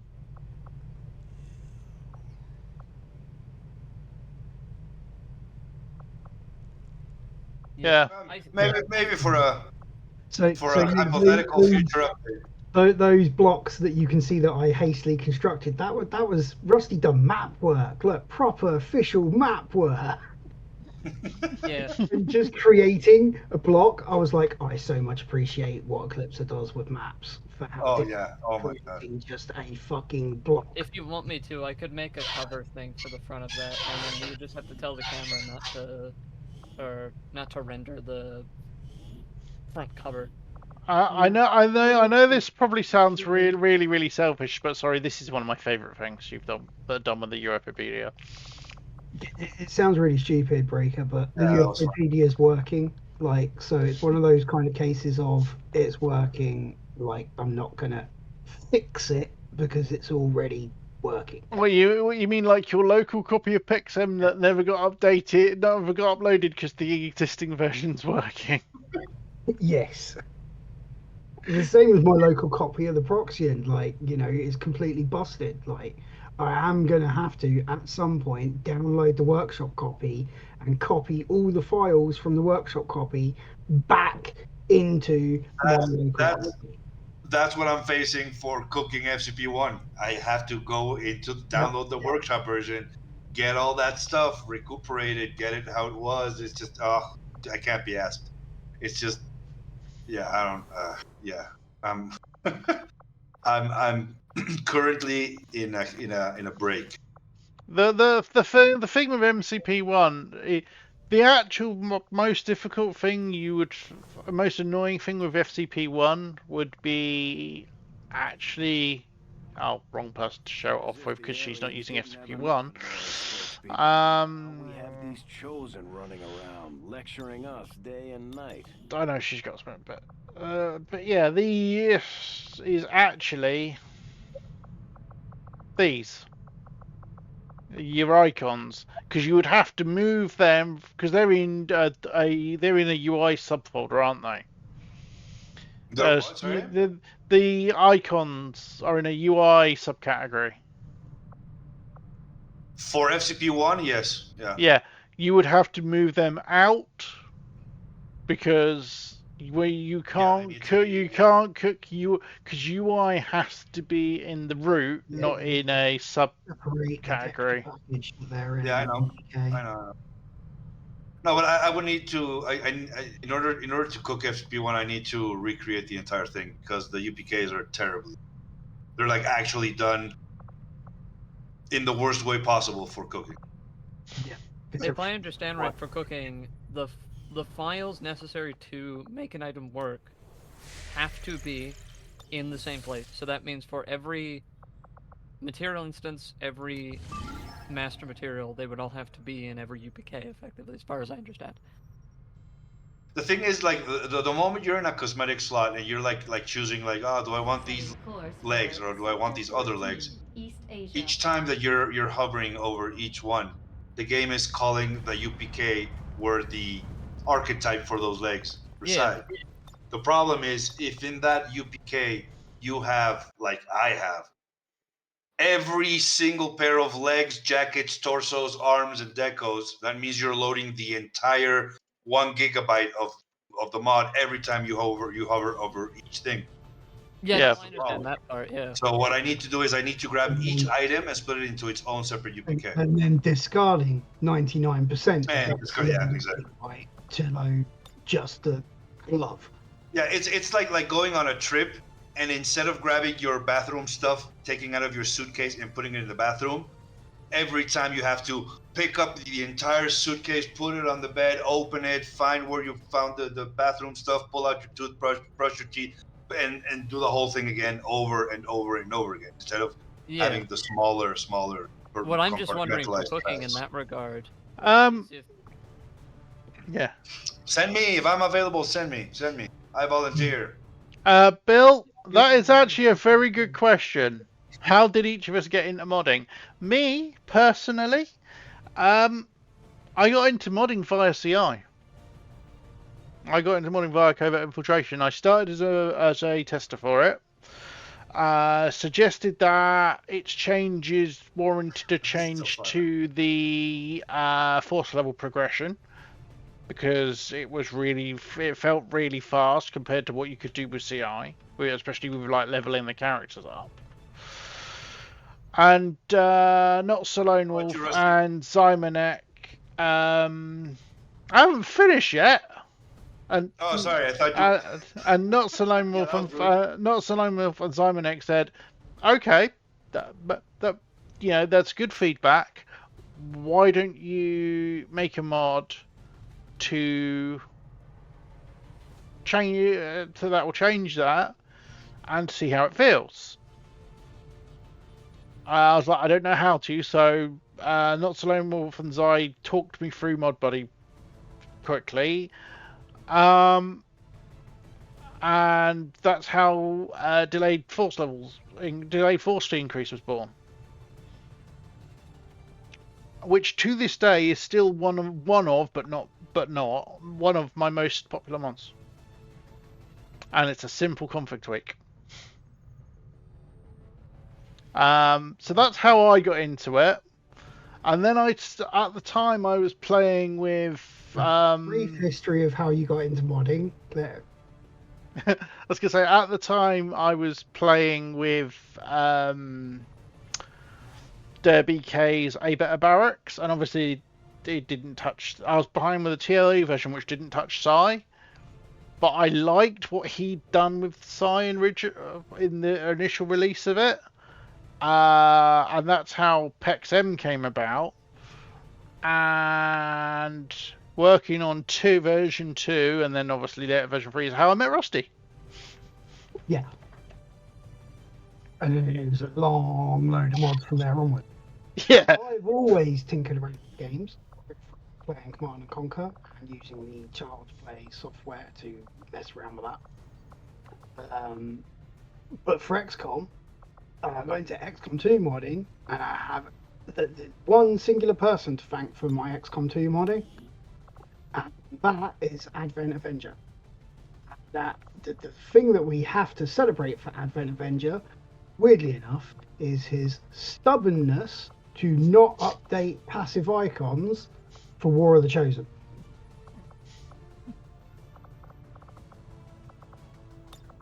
Because it was a mod that I used in vanilla that I really wanted to use in War of the Chosen, and he was like, I'm not going to update it, I'm not going to do anything, but if you want to, go ahead. Feel free to use the code, learn it all yourself, do it yourself if it's so important to you. And I kind of took that and I went, okay, it is important to me, and I'm going to learn how to do this. And then did release this. No, Haranoff, I will. I'll take her in. So, Rishi's going because of bond with Kex. Oh, look! Let's destroy the alien relay with 3 rangers. After doing that, I was like, well, now that I've kind of learned this, I want to do something that, should have been base game as far as I'm concerned, which was make proximity mines not reveal you when you throw them. Maybe a little unwieldy, but in the Yes, I agree. cut down anything standing. Which was my second mod, and then the rest of the 105 odd mods after that are just similar thoughts. I want X to do Y. Yeah, pretty much. Yeah. Yeah. For me, it was. So are you done? Yeah, I'm done, dude. Yeah. For me, it was. Um, Oh, and then that's the same for every other game. right. Sorry, Right. Yeah, sorry. you're currently big time modding Cosmic Tier, right? Yeah, I'm literally doing that right now. Like, For me, it was a little bit different. For me, it was because I'm like on that cosmetic side. So for me, it actually kind of starts with when they announced the game. When they announced the game, XCOM 2, and then they announced how mod friendly was going to be. I was super excited because I had seen what the Pavonis team had done with the Long War, right, and for the previous Enemy Within. So I was like, holy shit, the things that people are going to be able to do. And I had heard stories about other games that I've never played, like Skyrim and stuff like that, getting overhauls, and Dota being like a spawn of something or another. I don't know how that works. I don't remember the proper thing. But during the time I was like very, very into Mass Effect. So my dream was, holy shit, this could probably mean that people are gonna do a Mass Effect total conversion, right? Right? Hello, anybody? And just nothing, man. It was a couple of voice packs, and then somebody did as a static helmet the sorry face, and it was like just didn't animate at all, and that was it. And I was just like, it's just not coming, man. Like, where's the stuff, man? I need it. Where is it? And it just didn't come. And I just took upon myself. I was like, you know what? Screw it. I've no idea how to do anything, but I had dabbled in the past briefly with a couple of 3D software programs like Poser and Das 3D and ZBrush. So I was like, I know it's gonna be complicated, but let's just see how complicated is it. If I get demoralized, fuck it, like whatever. But if I'm able to do something, that'd be great. So back then, I don't think Discord was a thing yet. So I got like When most of would that my, have I been? mean, I've used Discord for years. or it was like just starting or something. But it was like I could get like no input, like literally the place I had to go to was literally like Nexus mods, and and people would kind of like guide me as to how ModBuddy works, which is the software for all but the Ketch, code. you haven't revealed the people that really helped you.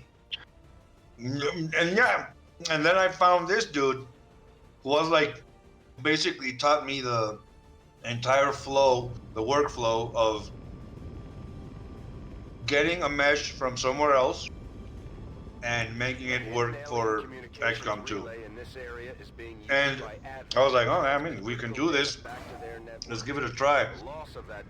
And the first one that I did was Tally, for all of those that are familiar with the character from Mass Effect, who has the double jointed legs. And I was like, how the hell am I going to have that work? And I just rigged it to the base armature, and when I saw it in game and I saw it worked, I was like, holy shit, the world has just opened up. I can do anything. I have unlimited power.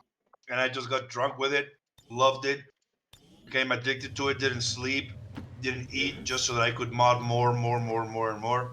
Hey, Bob! Like weekly releases of all of the squad mates. And then that just like kind of like slowly snowballed into doing also like hair cosmetics and the female clothing pack, and then the post packs and stuff like that. So yeah, it was basically it was a lack of the community doing my Mass Effect total conversion that is still not quite there yet. We're close, but we still don't have everything we. Okay, let's go. Getting closer. I contributed with what I could. And yeah, and then the chair, yeah.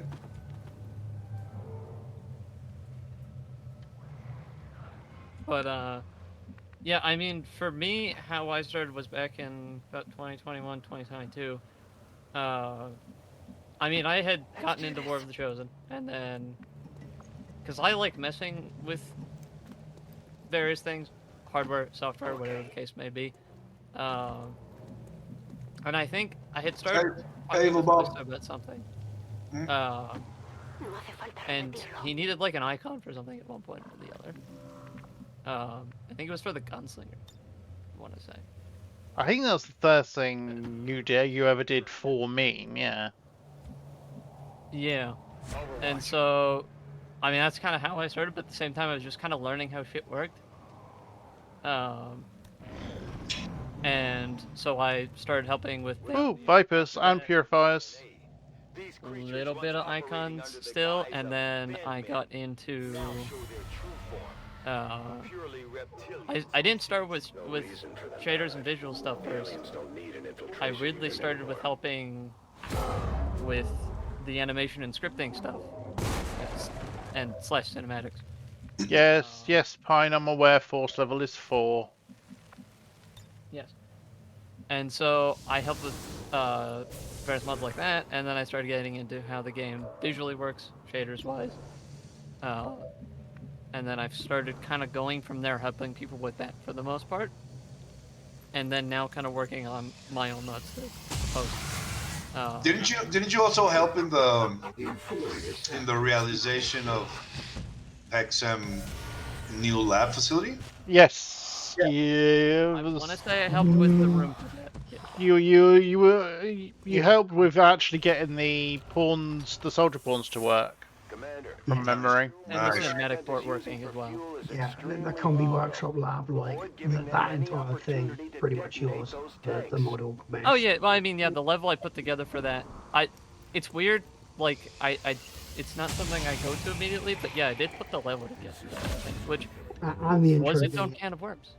That's a good follow-up question, Bill. I'll answer the question by saying I can't answer. I'm under NDA. I am also under NDA. Well, Kex, would that NDA be the one that I passed your way a few months back? I can't say. Just it's an NDA. Like yeah, can't say for NDA. I'm No. seeing sniper laser dots on my torso. And also, no, none of the skills that I've picked up in modding have helped me in my non-existent job. It could, man. The UFOpedia is 100% a portfolio piece. Oh, dude, there was a thing that came my way the other day from a game called The King is Watching. I don't know if you've heard of it. It's a good little game. They're looking for a UI designer. And I was just like, do you know what? Like, I read through their criteria. I was like, I actually tick, 80% of these boxes that they want. I just have no experience in their game engine. And what engine was it? It's in Game Maker, funnily enough, which is actually the same engine that Stone Shard uses. And I'm like, yeah, I've got. So you do have experience in their engine. Experience, but not to the level that they. Yeah, but I was like sat there. I was just like, even ticking just 80% of the boxes, like, is and applying is better than not applying. Yeah, 100%. Yeah. I mean, I'll tell you. Personally, no company ever expects somebody to tick 100% of what they want. Yeah, I definitely one of the things I did like about their advert was, worldwide application and work from home on, clock your own hours. Nice. Yeah, that's a dream. Yeah, I don't want to move. Yeah, and Swedish-based company. Like. Okay. But it was one of those things. It was like, yeah, that's probably a job that I could go and do. Fucking Dodge Greys, really? I mean, it wouldn't matter so much if Kex hadn't missed. No problem, boss.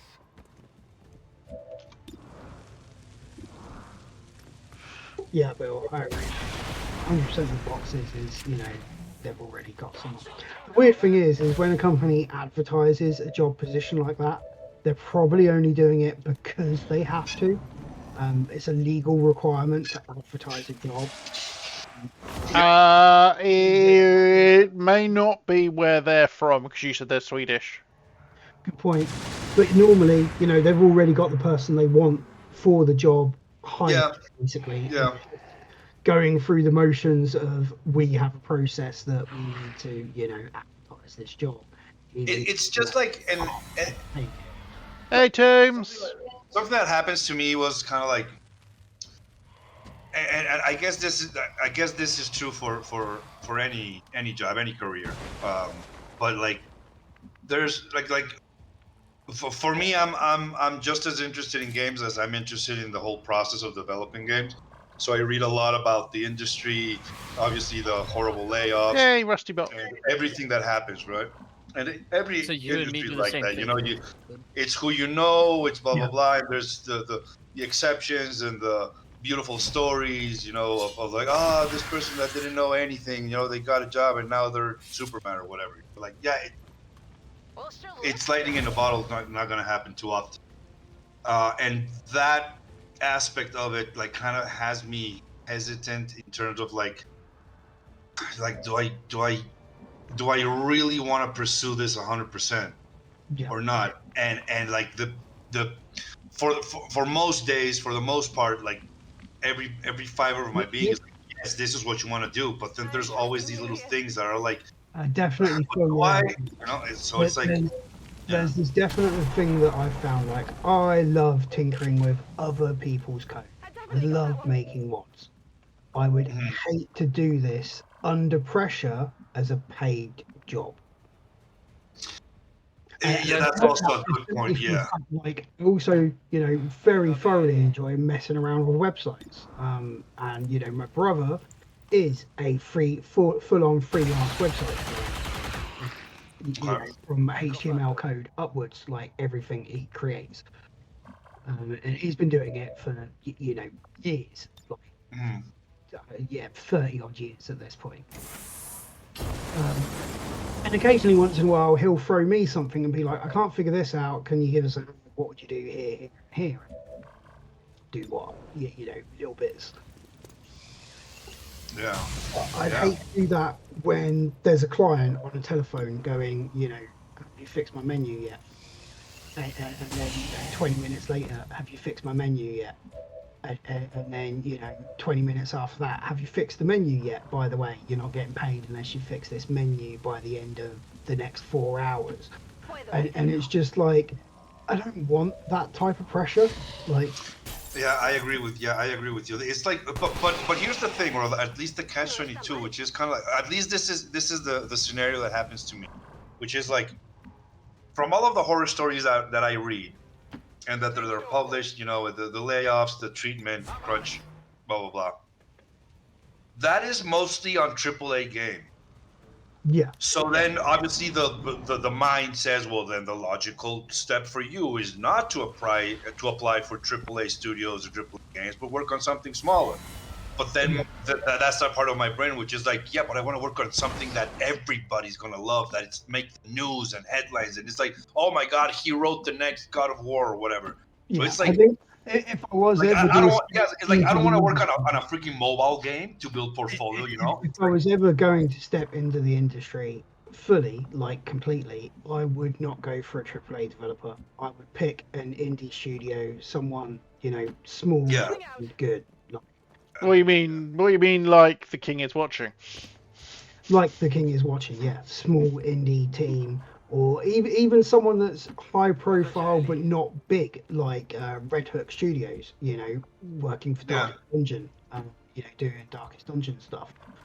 Exactly. Or a good studio to pick. Relatively large, but not AAA studio. Yeah, but even like something like, for example, like even Supergiant, right? I mean, they released, what is it, 5 games, 6 games? They've all been smash hits. Hades knocked it out of the park, got worldwide recognition, or also thanks to the pandemic. But it was a fantastic game that I absolutely love and adore. Hades 2 probably has double the budget. Well, maybe not double the budget, but like a huge budget as well. It's still considered AA game, and I think it's still a rather small team of maybe, what is it, like core team must be something like 40 people, and then obviously you got your contract helpers maybe pushing it. Fuck. Like, Oh, torture! Christopher Robb. Finally, he's getting to see. Every day. Oh yeah, the every day we fight. Yeah. The team there, really small, really close, tight knit team, created an absolutely astounding AAA game. Like That's a double A. it's very easily done. And, That's definitely a double A game. well, in your opinion. It doesn't have. It's not a AAA budget. It's a double A game. Yeah, it's not. It's not the. I mean, it's not. AAA, double A, etc. It's all about. Well, no, it's all about budget. It's literally all about budget. Exactly. It's mostly about budget. Fair enough. And having a publisher. But yeah, it's a super well polished, well made AA game. Yeah. Yeah. What I will say from my end is Stick, because you had mentioned you like working on other people's code. It's funny because for my current job, I started in a more art kind of end of Stick, but I'd actually found I do a really good job in the optimization end of Stick. Yeah. There is literally a role for, hey, somebody else already built this thing. We need to make it better. What do we fix it? And I literally got put in that role. And I have the soft skill for that. Oh, Viper King! All the hard skills. I have the soft skills for that and all the hard skills, but like, that's a role that you can do. It helps a lot when somebody is actually willing to be like, hey, this workflow or these things that we're doing, what kind of shit we need to do better. Textures are a weird thing. I'll give on that example that I can't say why. Textures are a thing that is a problem I'm having to help with, and also shaders a little. Well, your defeat is at hand. That would be a role that you could find. But here's the thing though, like the larger in the AAA space, because of the amount of people, because of the size of the budget, you do have these 1 second. Let's call them odd jobs, in terms of like, I mean, you have, I mean, just for a level, you have the level designers, and then you have the artists, and then it's like the sound, and there's like sub-departments to sub-departments to sub-departments. Whereas the smaller the team, you have these people that are kind of like, yeah, I'm the writer, but I also compose the music, and I'm the voice of one of the NPCs. Like, you have these amalgamations of people pulling in their different skills. And it's like, I mean, from what I've read and from the people I've talked to, like, the experience is just so vastly different. It's just like that ego thing in my brain that tells me, like, I know you gotta grind, you gotta do the grind, but I just can't get myself to be like, yeah, I'll work on freaking mobile game. Or it's just like or a web browser based game, but it's like, you gotta do it. But I just like I need to like fully commit to that mental I mean, state. I will say, a mobile or a browser game can be fun, because I mean, again, I can't say exacts. Yeah. The thing I'm working on. About 6 years Gonna ago, be on. I've got a fully developed Unity game that I never published and never went anything between like me and a couple of friends. It was a little tower defense game, fully working Unity, but 100% followed a video guide on exactly what to do. Yeah. And it's difficult. It's difficult. Like, it's really difficult to think, like, is this something I could pursue as a career? Yeah, exactly. And then, and then you get arseholes like me who have worked in a different part of the industry. Yeah. Because many moons ago, I used to be a games tester professionally. Yep. And I was what was at the time known as a compliance tester. My job was it wasn't just play test, see if it's any good or not. It was make sure all the UI was in the right place, literally to the pixel in some cases. Literally to the pixel in some cases. Make sure all the branding was correct, because I was working for a company that was subcontracted to Microsoft for the launch titles for the original Xbox. Right, yeah, I remember you telling us this. Yeah. This was such good fun at the time. Well, I would ask, because there is QA in my job as well, how deep did they have you go? Because that's a good question. Literally, there with Microsoft's guide at the time, literally, if you have like the icons at the bottom of the screen, like the button legends at the bottom of the screen, but the bottom ones, literally, we were supposed to fail a game if one of those was a pixel out of place. Wow. And if the game was shit, we did. Literally, if the game was shit, we did. We would find, because we were basically second stage, because you had the aims testers and then you had the compliance testers, and literally, if a game came through that was good, we were really lenient. If the game came through that was shite, oh, we were the pettiest motherfuckers you will ever meet. Sounds about right. Yeah. Probably sitting on the other end of there is someone, like me or Kex, that have just like made our first game thinking everything's perfect, and it goes to you. Yeah, and you think it's shit, and you're like, yeah, no, this is the wrong shade of green, denied. Like I said, that's why I said, and then you get assholes like me who have worked in parts of the industry where we got to be annoying. I mean, hey, I give it to QA. When I was back in the Air Force, I did spend some time on the QA team, which was actually quite a lot of fun. Like 6 months on there. And the basic job there is to go and assess everybody else's job, workplace, workflow, and anything like related, and make it run smooth. Which in some cases involve things like, so you guys are having to walk, 20 steps up that way to go through a door, to walk 5 steps up the corridor to go through another door, to walk 30 steps back to a second room, when actually what we need is to bust a hole in this wall and build a new door. So let's do that. If you say so. Just to get that whole transition down to 4 steps needed. Right. And that was a lot of fun doing that, like correcting and rechanging and like completely redesigning rooms and everything so that people could work more efficiently. Right. Yeah. I'd be I'm sorry. I'd be curious if anybody in chat is like, in game dev or considering joining, the industry. See if you guys have like any stories yourselves and experiences. Like, I'd be curious to know, because for me, it's such an attractive idea, right? Like, for me personally, like, I've always been interested in storytelling, and that's actually what I do in real life.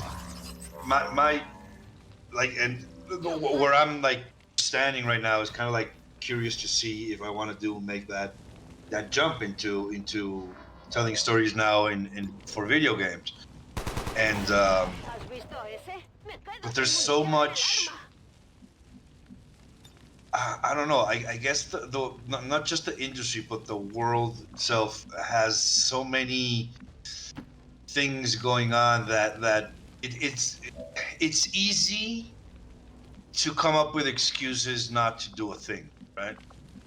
To not commit to do something, to say, it's too much work, it's super competitive, I'm not good enough, whatever it is, it just like I feel like the state of the world right now is like it has never been easier to quote unquote quit or give up on something like that. And that's kind of like what I'm wrestling with in terms of like, do I really want to do this, or do I, or am I just like jerking off, you know? And it's like, no, I do think I want to do this. It's just like, I don't know. Like I've been spending the last couple of weeks like doing a lot of research about portfolio work and stuff like that. And, I was going to say in terms of advice, coming from finally having a game dev role now for the last couple months. For one, yes, have a portfolio. It was literally what was told to me is like, even though I gave them things I've worked on, modding, versioneering, a little bit of community project stuff. It's not a portfolio as much. It's nice. It's helpful. But you do need a portfolio that shows like, hey, if you're if you're able to do this, and this, how, like, what's the workflow? I think one of the other things that you need to do is you need to prove like you are who you say you are. Like, yes, that's it. I could quite easily go, if you want to see an example of any of my code work, go and look at any of my XCOM 2 mods. But trying to prove that real life me and Rusty Dios are the same person is really difficult. Well, I mean, the nice thing for me is I have my laptop always with me, and that connects to my desktop at home, and I have all my files sitting right there, in my case. I was just trying to make it like show the fact that it can be difficult sometimes for people to, you know, to recognize your online presence. Yes, especially for people who tend more towards preference for anonymity like you do, Rusty. Yeah. And it's a lot like, and obviously there's for instance, for me it'd be a lot easier because I'm like, you can see my face. Yeah. Exactly. Yeah. But I get it, and I mean, there's other considerations. Like, for example, for you, Rusty, like say an example, right? A theoretical. Say you apply to a bunch of companies that pique your interest, and the one that piques your interest the most actually replies, and they're like, "Hey, we're interested, but it can't be remote work. You would need to move to this country." You also have the consideration of family. Yeah, so it's like, I wouldn't be able to do it. You know, exactly. So it's like, I don't have that, thankfully, I guess. And unless they were going to be like, you can move your family with you, that sounds awesome. But unless they're also like, you can move your family with you and we'll pay for the rather expensive legal custody fight that's about to happen with your ex-wife. Yeah, you know. Yeah. The advice I would say for things like that, because that would be the other thing, is in my case, I found a studio that was local to me, in my city. They're not big, and there's maybe one or two other studios around, but they're even less big at that. Look around locally, because you will find there are studios around that like will be there. There's probably a big difference for you living where you live compared to me where I live. Like, there are not that many game studios in the UK. And the ones that are tend to be either up north or more southern located. I mean, I did do, you know, I done a very, very brief 1 month internship at the nearest game company to me, which is a small company. You may or may not have heard of it. It's a games company called Jagex. Oh my god, that's funny. You worked for Jagex? For a month. And then I went off and joined the Air Force. I still kind of wish sometimes, like... You'd stayed at Jagex? Yeah. How much would life have been different if I had not signed up to the military? Like... Yeah. Jagex were amazing, but like the whole feeling, like I can't ever describe it. Like trying to describe it to anybody else is really difficult. Like, the atmosphere in the workplace there was just like perfect. Like, Yeah, no, I get you, man. Like when you click with a team, case of it's yeah. Sure, get down to the games room for a couple of hours. I was like, well, what do you mean by a couple of hours? Well, just bunk off, go relax, come back to us when you're feeling better. And it was like, well, yeah, but I really need the money. Yeah, you're still getting paid. Oh my god, yeah. What do you mean? You just want me to go and just skive off work? You're telling me to go and skive off and relax, and you're going to pay me for it so that I can come back to this session fully refreshed and like give you 100% of my attention. Yeah, that's exactly what I'm saying. Fuck off. Go chill out for a bit. Yep. And it was such a weird place, like such a weird place to work in. But Yeah. when you realise that like everybody was doing that and like things are still working, and it's just like, yeah, you know, you work when you want to work and you're going to give 100%. And if you're not feeling like giving 100%, disappear until you are going to give 100%. Because, you know, if you're not giving 100%, then you're dragging everybody else down as well as yourself. Like, And the whole philosophy just worked. Like, it just worked. yeah. And I think that's you know, out of all of the different things, that's the secret ingredient to the recent success and rise of Yay, the promo. AA game space.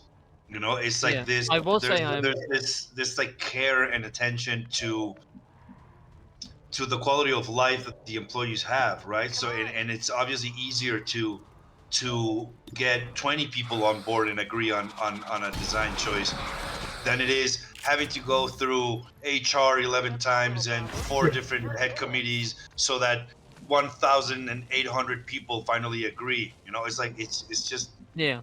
it's so I mean, different. The other thing that got me at Jagex, especially as I was just, you know, was there basically in the introduction period still. I was talking to this guy for pretty much 3 or 4 hours. Seemed like a pretty normal chap, just like me, you know, complaining about the fact that the lunch vending machine was, you know, out of Mars bars. Didn't even realise it was, you know, the assistant director. Yeah. Just down, you know, cough on the shop floor, just normal bloke, like, yeah. Yeah. That is the lucky thing that about type of workplace. I've never found another job since that was that type of workplace. Yeah. I ever will, and now I'm way past the age to ever like go and apply to work there again. Like, it's just not a thing. Like, I mean, that's fair to say, but I will say it's not ever a bad idea to give a thing if you can, if they have a opening or whatever, like just to do that.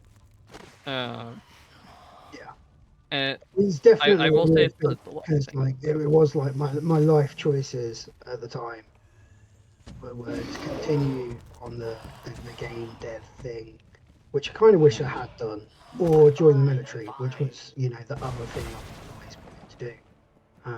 It just so happens the opportunity to join the military came up faster and, you know, quicker. Yeah, and more stable. Than the game dev did. And, yeah, and I'm not going to regret that either. Like, you know, military service was an amazing thing to do, and you know, suggest it for anybody. Right, but like, but that's the thing about. But let's be let's just qualify what Rusty's just said quickly for those listening. Rusty, like me, is English. This is the British Armed Forces. Yeah, I should point out, like, it's not like, you know, American gung-ho go to war, everybody's going to die forces. This was the British RAF, you know, which frankly, if I was ever in a war zone, then something got fucked. And you know, had indeed been there, done that, but there's not a point I don't want to revisit. The point is, It's a slightly different force, I suppose, compared to other places in the world. Yeah, I Right. I will say, given I am the son of soldier, the understanding that I have with how the U.S. military is generally, there's actually for a lot of the people just working the typical role, there's not a lot they actually do on a daily basis. So like it's less going to war and you immediately are thrust into possible death. It is you are, at least a lot of the time now, you are thrust into a base, and then depending on you are in a role that is either drilling in there doing whatever or whatever the case may be. It's less you will be that it's more, oh, somebody effed up, so you are in danger or dead at that point. Yeah, I'd still say like I don't regret the decision. Yeah. Well, let me ask you, because like I mean I'm neither in the U.S. nor the U.K. and but for like from what my understanding is, the there's an allure to, at least on the American side of things, about joining enlisting, because it kind of offers a certain like economic stability in the future. Like, is that something as well for the UK?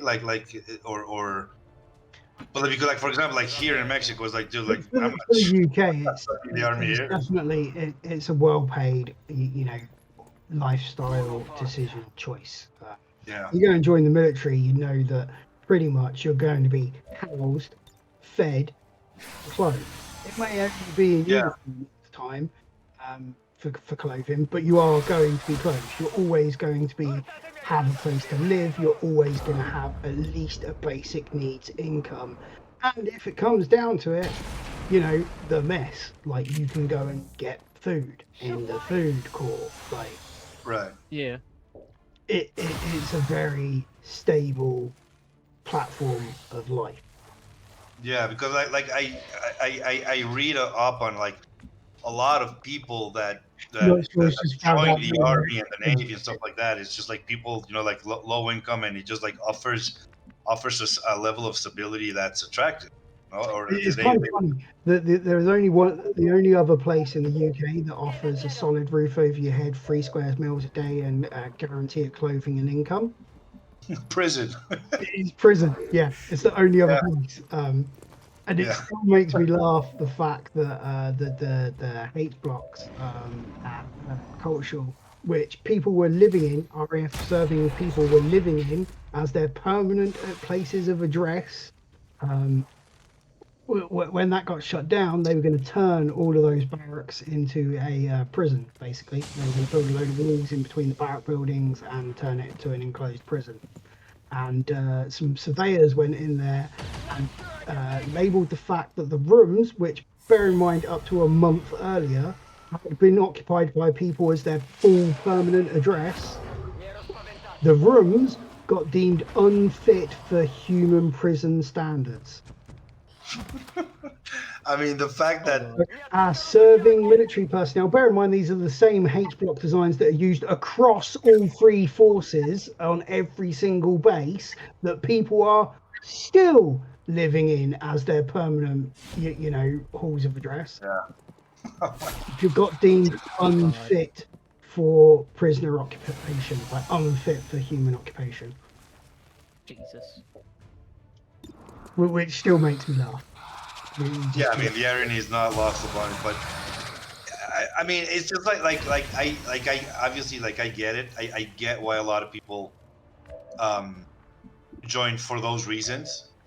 And the thing is, like to kind of like circle back a little bit to what we're talking about, because like it depends on what you're joining as. Like, I scored high enough in the IQ test that I joined what can I really say, a good job that would not lead me directly into a war zone.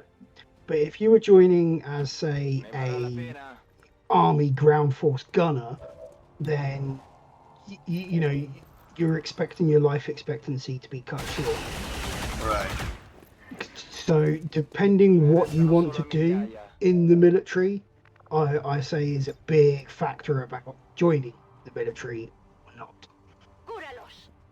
So, yeah, we got I people will in chat add- saying as well, like yeah, it helps pay As- for education, As a second perspective, family tradition. Yeah. I like, especially because my birth father was Navy, as well. From that second perspective, for one, like Rusty had said, know for one that you want to join it, and I mean know that you want to join it, and know what you want to go into. And on top of that, for one, know that you will be training like hell for, I forget how long it's for the Navy. Not sure, can probably remind me how long it is. Keeping in mind that the training period is hell, but the rest of the force is not. Right, Training sure, period but I is- just mean like having having that expectation to start with, and then going from there, depending on what your role is, at least Navy-wise, you will either be on land in another country, in a tin can, on a ship, or like that's at least on the Navy side, where you will be somewhere that you might not be at possibly terribly comfortable with, and like having that expectation all the same. I will admit, like a childhood friend of mine went and joined the Navy at the same time I joined the Air Force, and he's still serving in the Navy. Completely kind of don't really talk to each other every now and then, but when we do, it's just like, yeah, you know, like there's massive connection. Yeah. But it is a completely different lifestyle, joining the Navy compared to joining the Air Force. Like, is what. Yeah. I imagine. Yeah, it must be quite. I was gonna say, yeah. I fully imagine. Unlike, I don't know anyone that joined the Army, but I fully imagine Army lifestyle is completely different to both the Navy and the Air Force. Like, Now we got a lot of Army rats in the. Polls will only. You need to be on the XCOM team. That's something to know. If you want to bring a poll up for some reason, it needs to be on the XCOM team.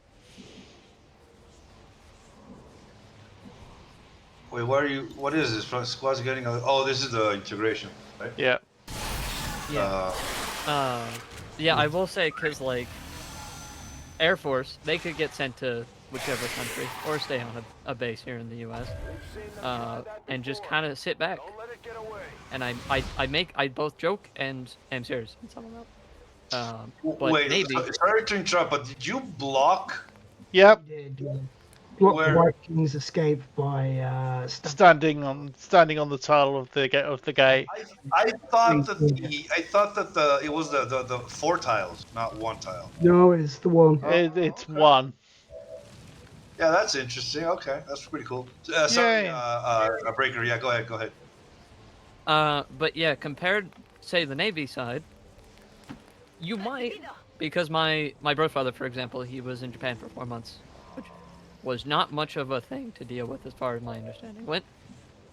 But then he was sent to Iraq after that, if I remember correctly. So yeah, like, it's not guaranteed that you will be in like kind of a place to, sit back and even at this point. But again, depending on your role. So. Right.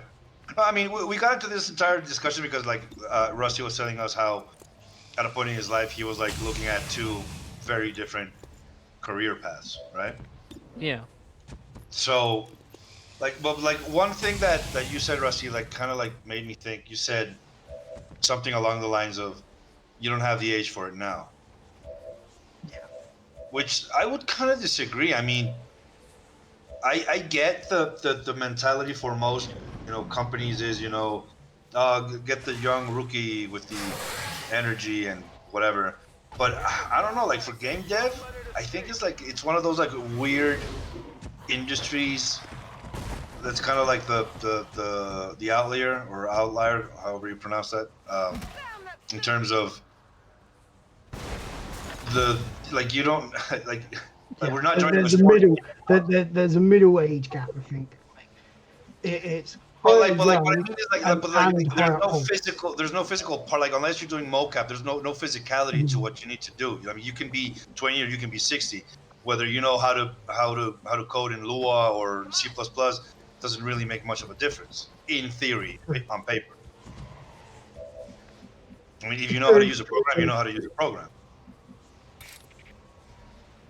So like in that regard, like yeah, I mean I do get the appeal, quote unquote, of getting the young rookie, blah blah blah. But like I don't know, like from my very very limited experiences in this industry, like I've seen a lot of people closer to our age in this thing, and not necessarily in the top position. Like Yeah. And there's some people in my job that I've learned quite a bit from who are in the older age. And some that worked on, still smaller companies, but like learned a lot, and like that has helped me in a few different ways. Yeah. I suppose it's just probably a me thing that like I don't know, that period of my life has passed. I moved on. yeah, I get you. I get you. Yeah, yeah. It's like it's one of those things that we talked about earlier. About how there's like I don't know how to describe it, but yeah, like it's just like there seems to be a lot happening just in general that makes us maybe not want to pursue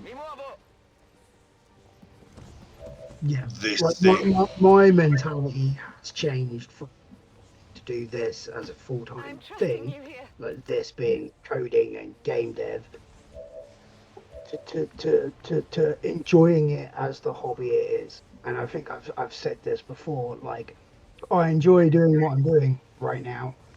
Yeah.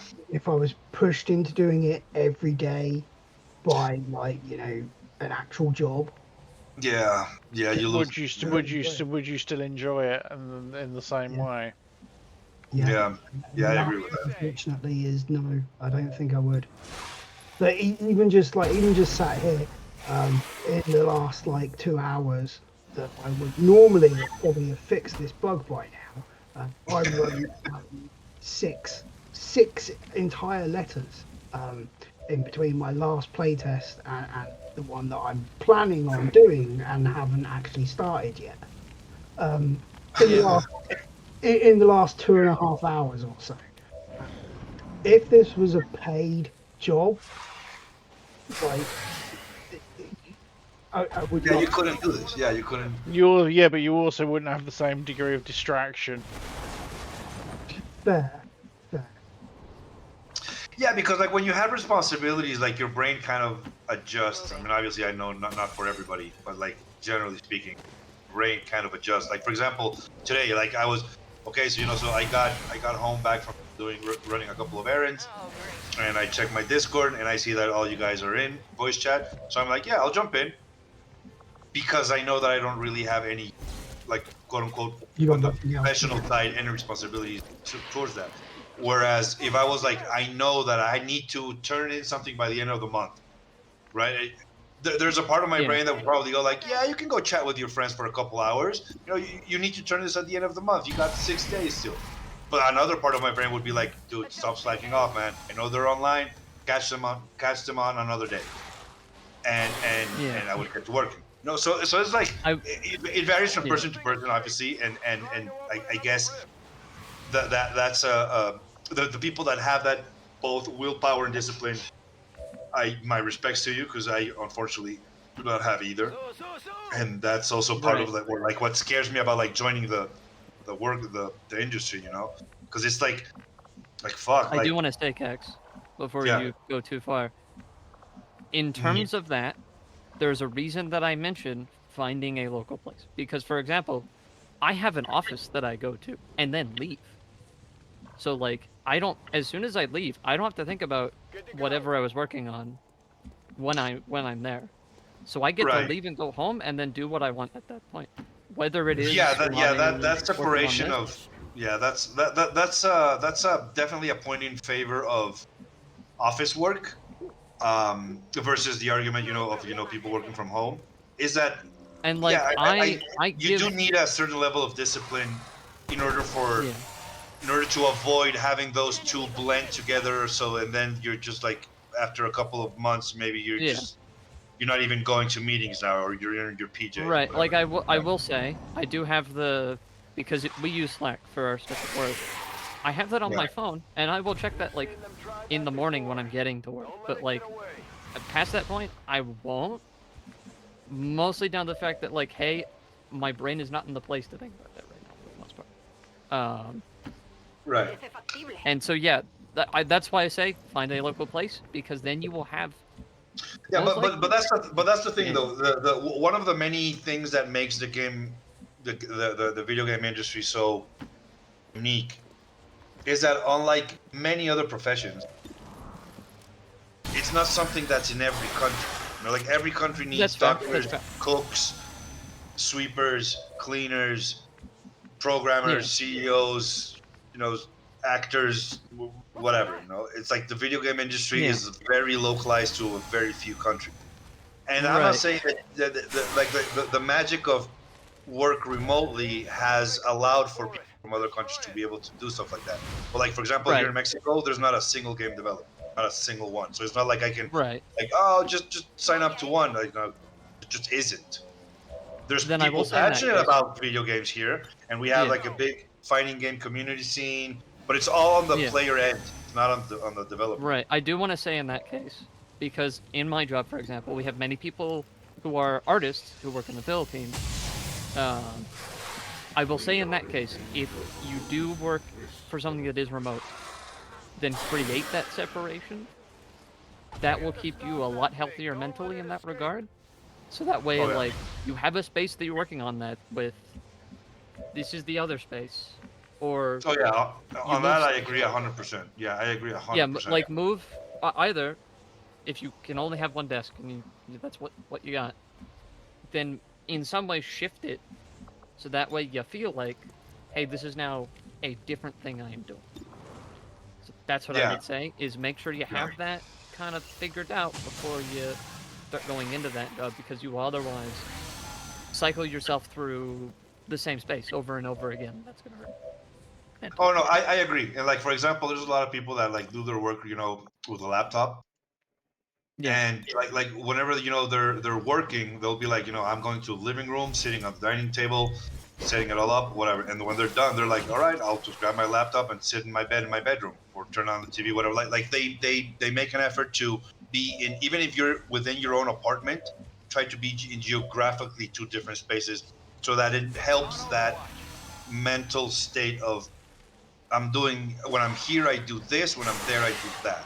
So yeah, even a small thing like Mr. Gate.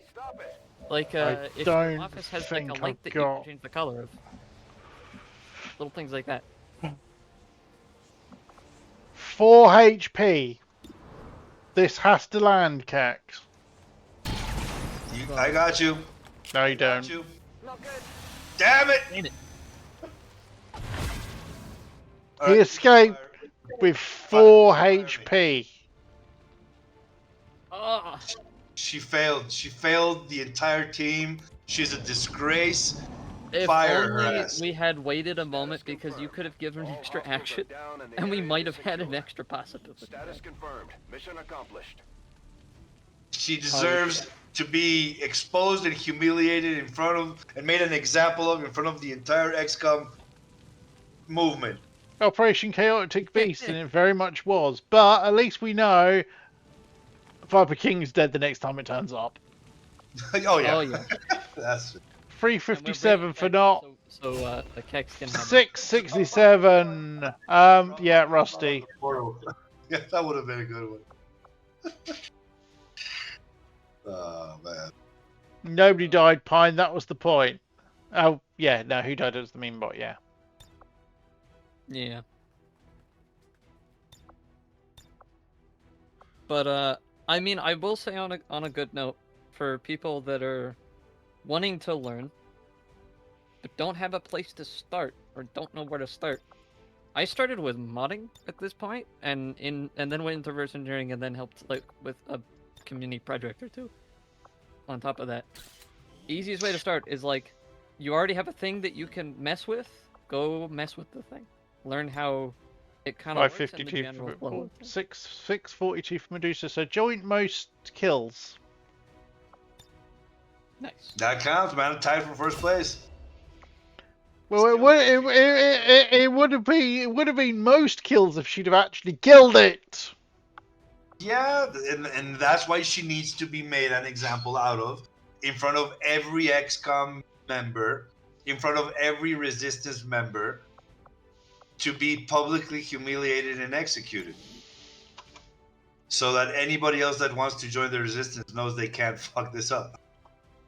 I anything, I know you're I fear saying we are that as making it a easier for them to genuine serious catalog our people. like world building thing, but I'm hearing you say that, but it's sounding very different in my head.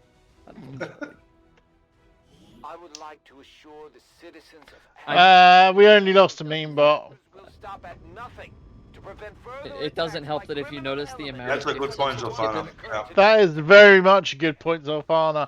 Or the really, really important one you need to learn is to our peace.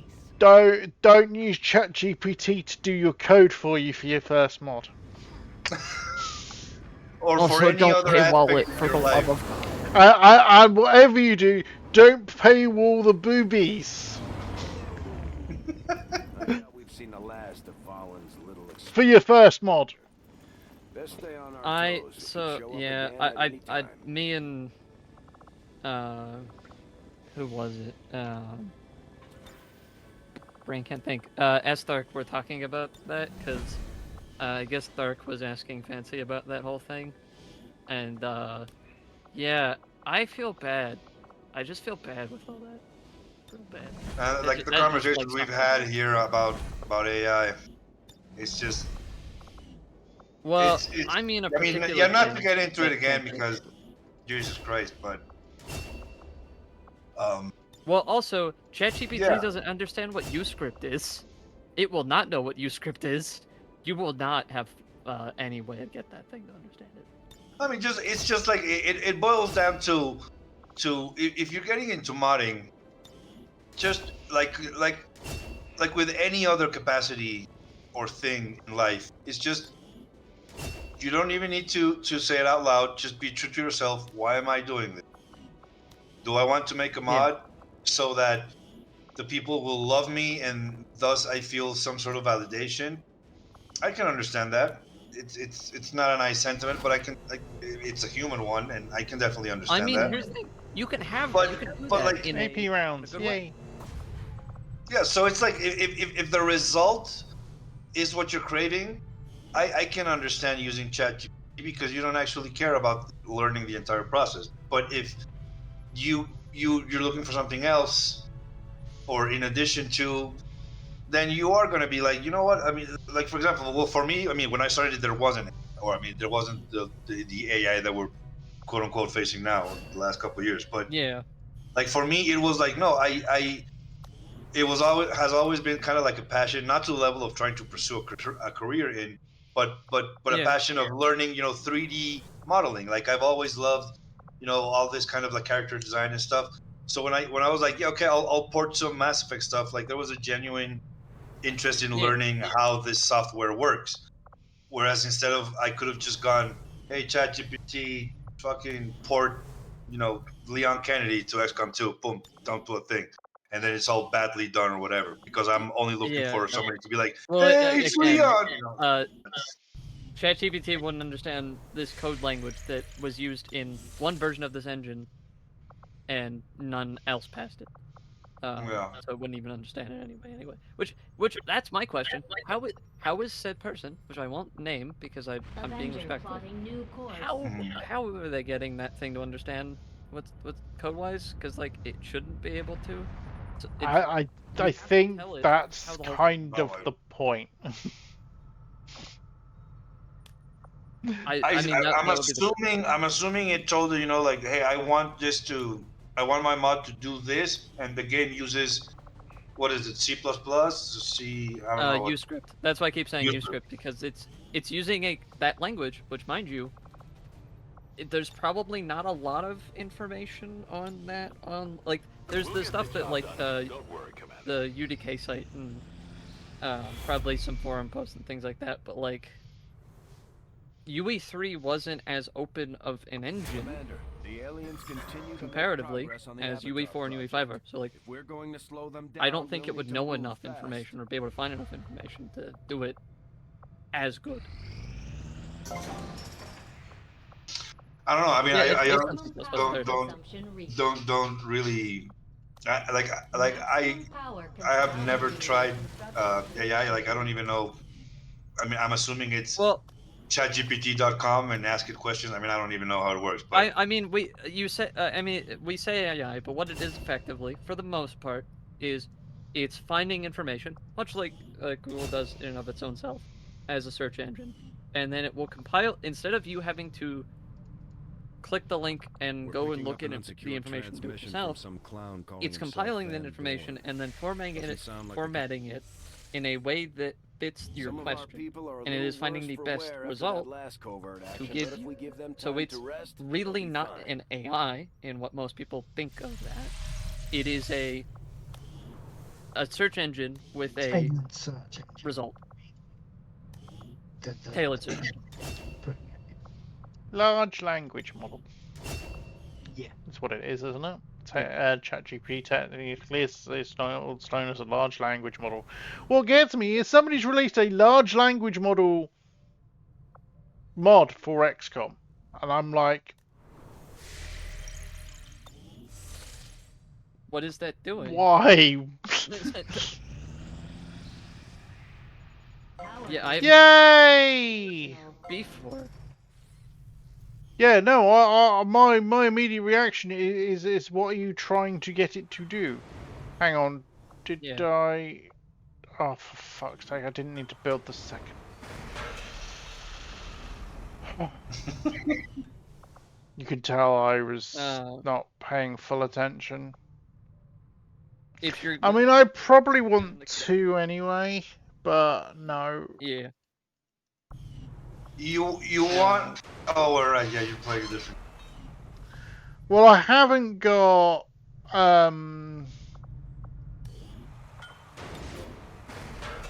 what do you call it?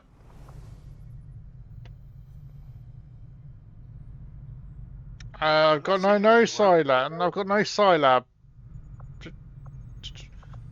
What that was supposed to be was the GTS. Huh. Weird. I'm not seeing the mod on the workshop. This is Yeah, most popular over 3 months.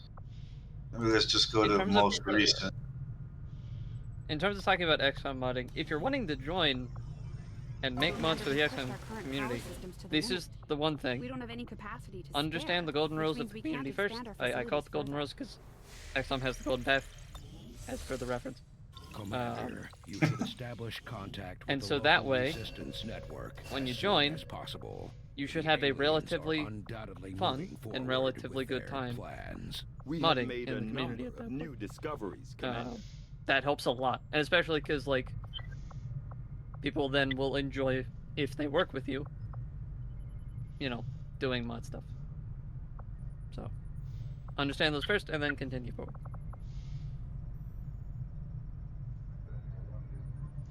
They're not really typed out anywhere. You just kind of get an idea of what they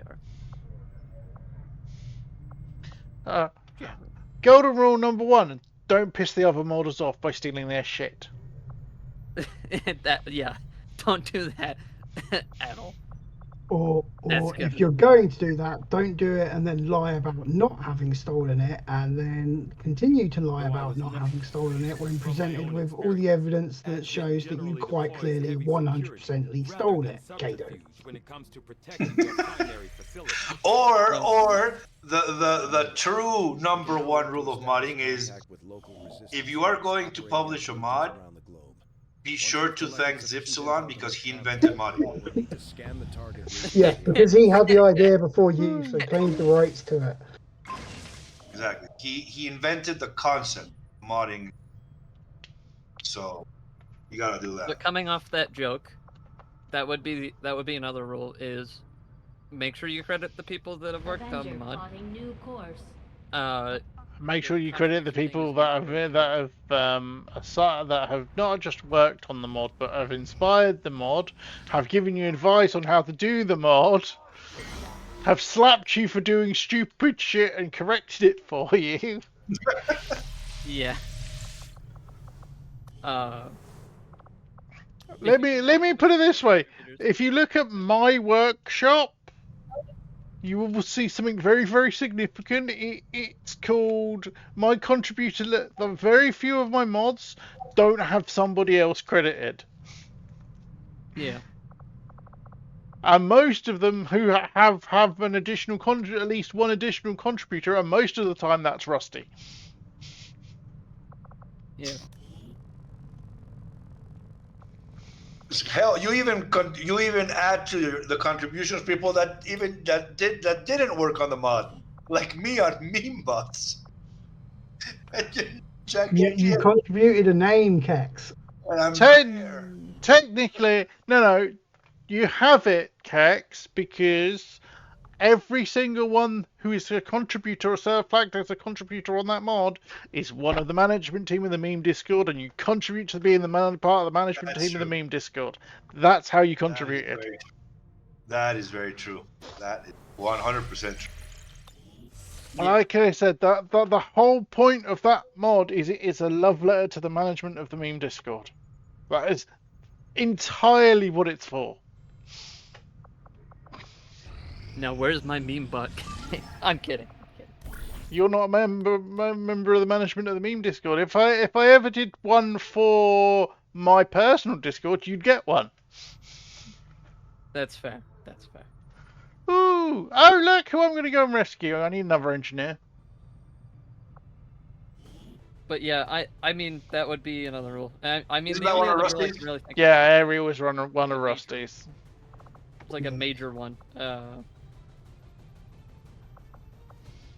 I guess would just be like, you know, just be kind to everybody doing it, whether low amount of info I think or high amount of one of the number one rules for getting into XCOM modding: follow the damn guide to set up the SDK. Actually, yes. I literally had to send a link to that because I was like, they're not gonna know. I've forgotten the amount of times that I've literally linked the guide to people, told them to follow it, they've come back and said they've followed it. Then they've said that there's something that is broken. And then I've literally copy and pasted from the wiki the steps in the guide into them, and they've gone, oh, it's working now. I'm like, so which of the 5 steps did you not fucking do? No, I never looked at the guide. Well, why not? Yeah, it's just like the thing is, it's like there's the community is very healthy in terms of there's a lot of mods coming up every day, regardless of quality. I'm not gonna comment on that. There's a lot of mods coming out every day, which I'm assuming gives the impression to other people that, hey, it must be easy, must be fast to do. And a lot of people are giving it a try with kind of like that mentality. Yeah. And then I definitely think one of the things to understand with modding is for every mod that you finish and publish, there will be 10 that you didn't. Yeah. So true. If you can get behind the mentality of that, then like it's a thing viable for you to do. But because if anyone were to ever see like my dead files for XCOM 2 mods or for Cosmoteer mods or for Darkest Dungeon mods and see the amount of crap that I have that either didn't work or never made it to completion or fizzled out halfway through or was in some cases too complicated for me to figure out how to make it work, yeah, it easily yeah all of the published stuff. And Yeah, I'm pretty that's sure you're our. probably the same, Kex. Like even in Yeah, it's even in the famous. Ooh, Yeah, it's the famous work. that's a Reshi one. That's a Work new in one. progress folder. The Yeah. I'll get to it later folder. Yeah. Smuggler Yeah, crackdown. yeah. Brutal crackdown on the resistance, permanently increasing black market prices. That's painful. Wow. Okay, let me wait. Yeah, small parenthesis. Let me that That's part of Perilous Yearning, yeah. see that single mechanic as a standalone would be awesome, and I would subscribe to it in a heartbeat. That single thing, like if you were to isolate it, move it out, and be like, hey, the chosen actions, month by month, are going to be deadlier and harder and complicate your shit in a heartbeat. I asked, she said no. I mean, I respect I respect the vision. I respect the vision, but it's just like sometimes big mods, I think would work best if not that they work best. It's just a preference thing, but if they were kind of like compartmentalized and you had like the different things just be individual mods there, and it's a Yeah, like This is also Perilous Yearning. This is actually one of my favorite things Perilous Yearning does. It's all hidden, Jesus Christ. And the costs to reveal are different. Oh yeah, Officer Corps. Data pad. That's interesting. Huh. And these and the costs scale with force level. Yeah, I like that. I think I like that. 6 corpses. Nice. Damn. Yeah, but yeah, I think that's kind of cool. Yeah, instead of it just being intel all the time. Yeah, that's the thing. It's like the quote unquote the vanilla resource management in the game feels very lackluster. Like for example, here's an example that to me is just I can't explain it. Once you reach plated, in order to research the spider suit, you need stun lancer corpse, and in order to do the war suit, not the war suit, the exosuit, you need trooper corpse. Once you move into powered, it's just money and Illyrium and cores. The corpse resource is gone. And I don't know if it's like because it makes sense lore wise or logic wise or whatever, but it's just like these resources go unused. And I think it would be more fun if all of the resources you get throughout the game, they could still have some sort of use. So what Reshi's done of having like corpses and data pass stuff like that be the currency which you use to unlock dark events is a nice way of giving them a continued use, because there's like a ton of corpses that you just research once and you're done and you never need them again, and you just sell them and you just get free money all the time. So it's like, I like that. I do like that.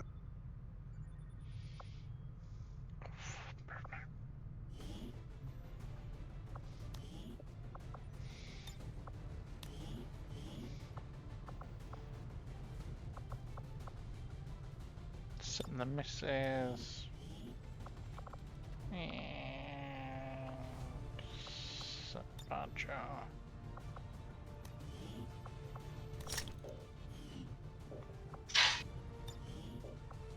We will work hand in hand with our new allies. Could do supply drops in a minute. I want to get my Avenger power. Ooh, grenade! Oh, has to be a fucking gas grenade, didn't it?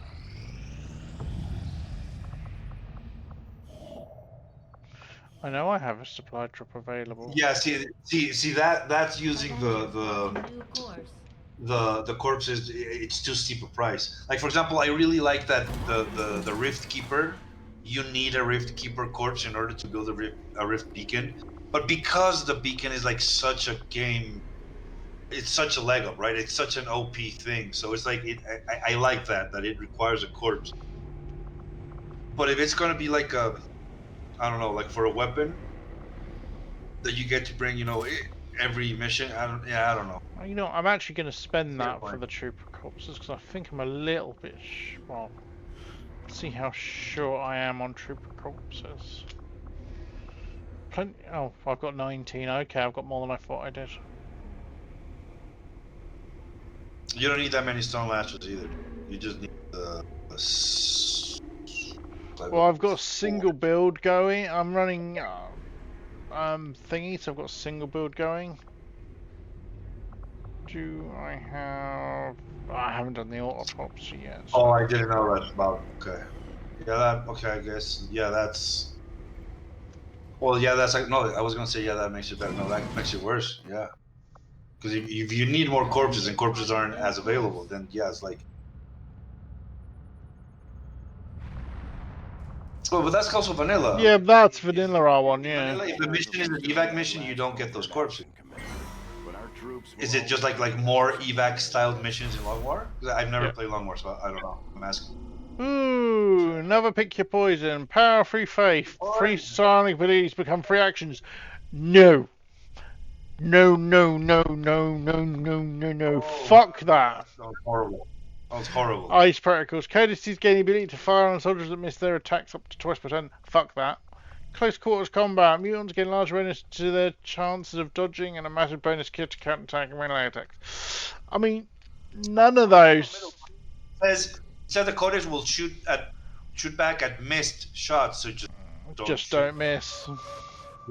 Don't miss.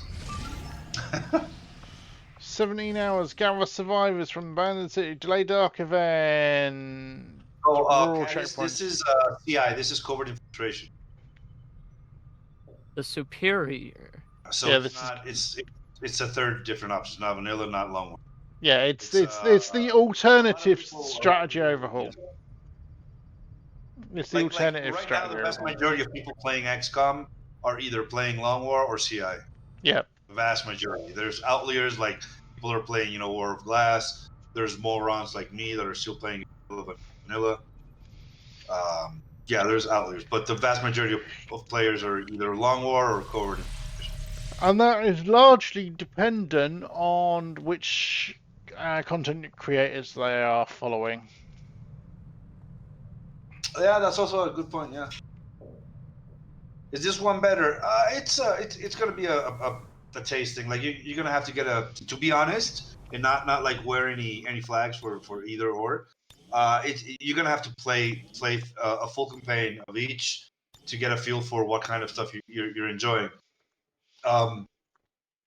Now, like for example, I don't know, like I play vanilla, but I also like with the difficulty mods that I have, my campaigns do tend to go kind of long.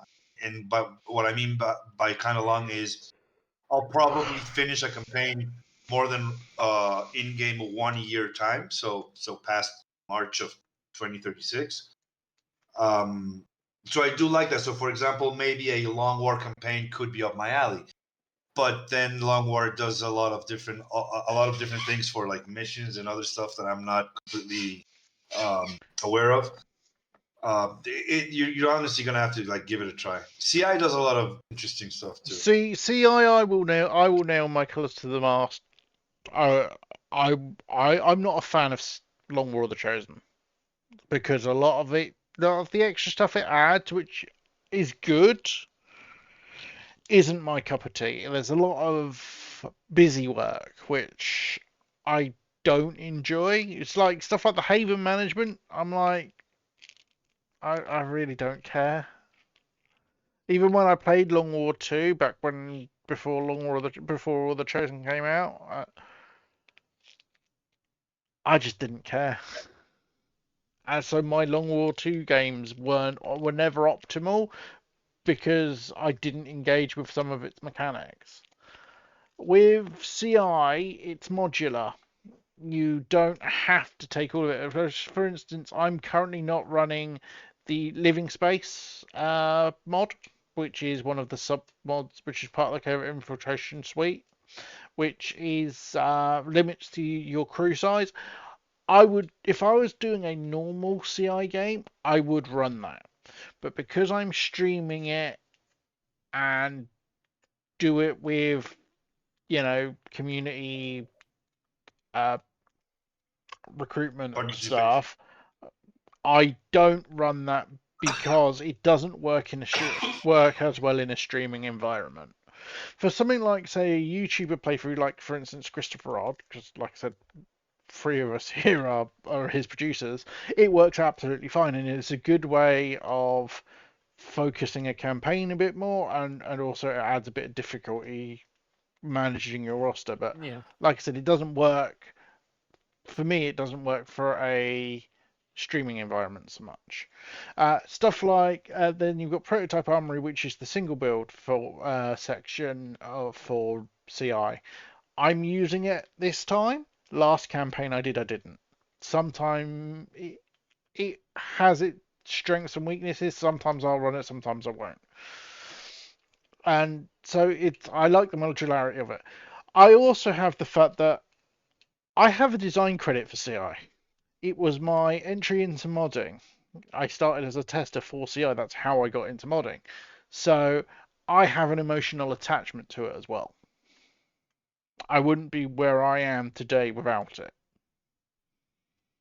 Because I probably wouldn't have started modding, and I wouldn't have then got to talking to streamers as a modder, and then have certain streamers, Tech, Episode Zero, a couple of others, suggest I stream my own games so people can see what mods I run. Yeah. So I literally would not be where I am today without CI. So I have an emotional attachment to it. So I will always nail my colours to the CI mast purely because of that. And even though Zymanek and Not So Lone Wolf have retired, and Not So Lone Wolf, he really isn't part of the community anymore. You might see him once every 6 months. Zy is still about. So he has his eyes on things. He just doesn't really do very much anymore. But he's retired. He does answer certain people, mostly Rusty. Although in fairness, if I DM him something, he will usually turn around and say, tell me, I already know it. Why am I asking him a stupid question? But then again, I get that from Rusty these days a lot as well. Yeah. I still like the fact that there's this wonderful thing between us, Cloister, where it was, can you? You know where I'm going with this. Yeah. And your response was no, but you can. Yeah. Yeah. Or the other question of, is it possible? Yes, it's possible. Is it likely to be achieved? No. CI is not more difficult. Certainly, it's not more difficult than in and of itself. It's not more difficult. It's a different way of playing. The thing with CI and the beauty of CI, like I said, is the modularity. The beauty of CI, over and above anything else, is it was built for War of the Chosen. War of the Chosen, for all the work that's gone into it, especially all the work Tedster's put into it since he took over. It's a port of a vanilla mod. And there are things the way it handles its mission infiltration, so much of what it does is really, really, really invasive code. Whereas CI, because it is built around I think the issue is Long War's invasive code is because it's how they had to do things. Yes. Back in the vanilla day. Yeah. Whereas CI, the way it's built. A lot of people don't seem to realise that War of the Chosen wasn't just a DLC; it was a complete rework of the code base. Yeah. Yeah. There is a reason I did not get into modding until War of the Chosen. Because I never would have been able to. Even just down to like the on-post templates created, the OPTC code that like hundreds of War of the Chosen mods use as their entry point, that didn't exist in vanilla. Yeah. Vanilla was I mean, first of all, I mean, it's quite rare certainly a modern War of the Chosen mod will use a mod class override. There's not that many that do. Yeah, and the one Whereas, needed. yeah, But then that's actually mainly just partly because of the community Highlander yeah, opening up so many events and access points. but even with the community Highlander for vanilla, a lot of vanilla mods, especially the bigger vanilla mods, they were fucking full of them. Yep, Because they had to be. So it's a compatibility nightmare. And and this is the thing with CI. CI being built for War of the Chosen, being built around the sitrep system, being built around the covert action system. Its code and being built from the ground up for War of the Chosen, it is significantly less invasive in how it does things. So it's also significantly easier to work compatibility wise with other mods. I mean, the average CI mod list for that you would see a content creator use without cosmetics, you're looking at 200-300 mods without cosmetics. I mean, this mod list is 480 mods. Only about 80 of them are cosmetic. Yeah, but the standard of those is 150 bug fixes, which everybody just needs. Yeah. I literally have a collection which is just UI fixes and bug fixes, and that collection is 100 and you know what? I'll go and have a look. I'm not 100% sure off the top of my head. That'll only take me a second, and I've just realised it's 3:45 in the morning, so I will be going to bed shortly. So this will be a sort of natural end point. Yeah. Because unfortunately, I do have a full-time job. As much as I wish I could do this professionally. Yeah, Modpocalypse, Macro Evolution, quality of life, including UI and fixes mods. This is not gameplay changing unless that gameplay changing is included in the Highlander. Just a QOL mod list is 165 mods.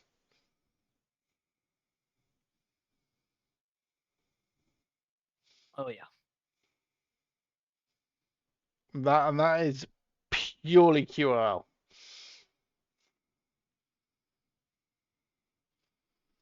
For an example, to give you my cosmetics mod, which is my cosmetics mod that I use for this campaign, and they are all included in my campaign list, is 97.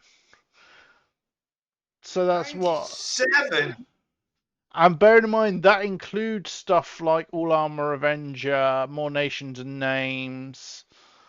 Well, More Nations and Names is cosmetic, even though it's just More Nations. But that includes stuff like the post packs, which some people don't consider cosmetics. I do, so they're in the cosmetic list.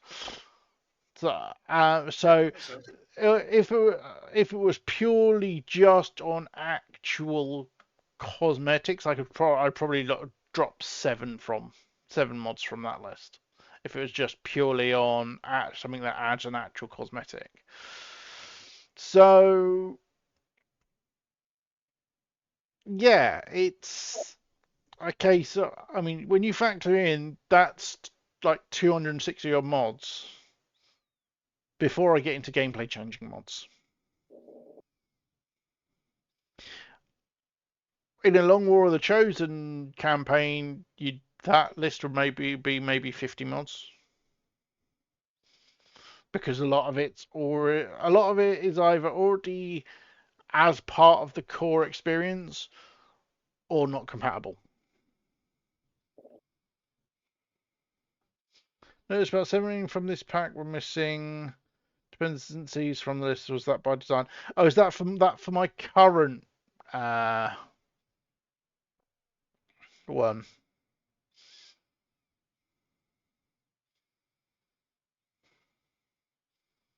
is that for my current collection? If they're missing dependencies, then that is entirely by design. Usually it'll be something like something is dependent on a something stupid. It'll be usually be something like one of the cosmetics is missing. It's supposed to require the one of the invisible parts mods, or it requires the or is built to require UC or primary secondaries or true primary secondaries. Yeah, those will be the common stuff that you will see if you look at the missing dependencies. Those things are either not relevant to this mod list or have their function replaced by something else.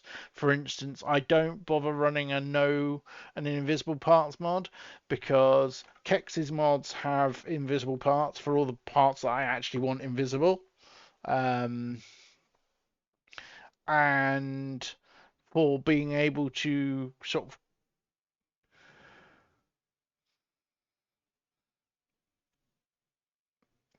yeah, and the other one is living quarters, which is technically considered a required part of CI.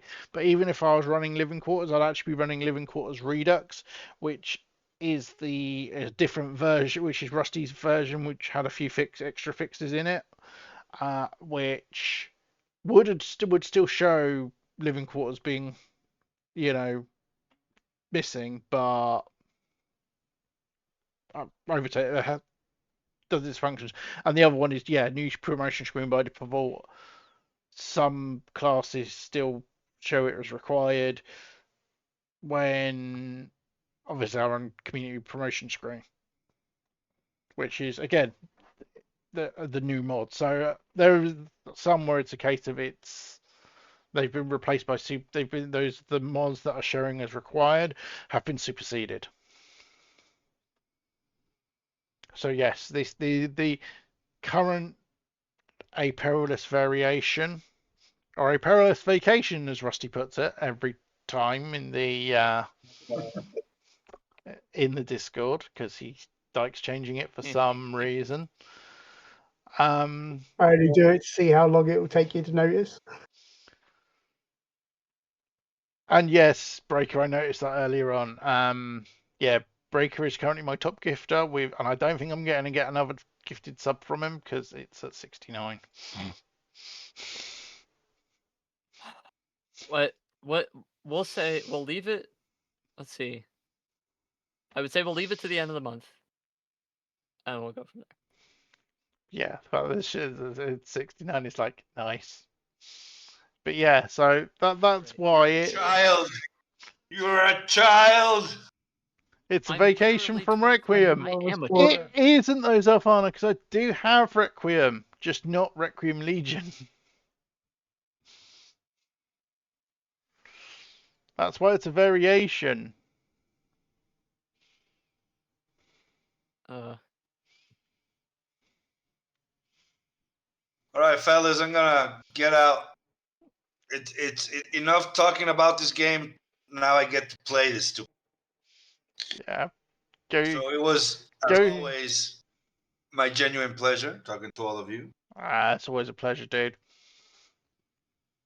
Do we know when you're streaming next? I don't know because next week I'm on holiday.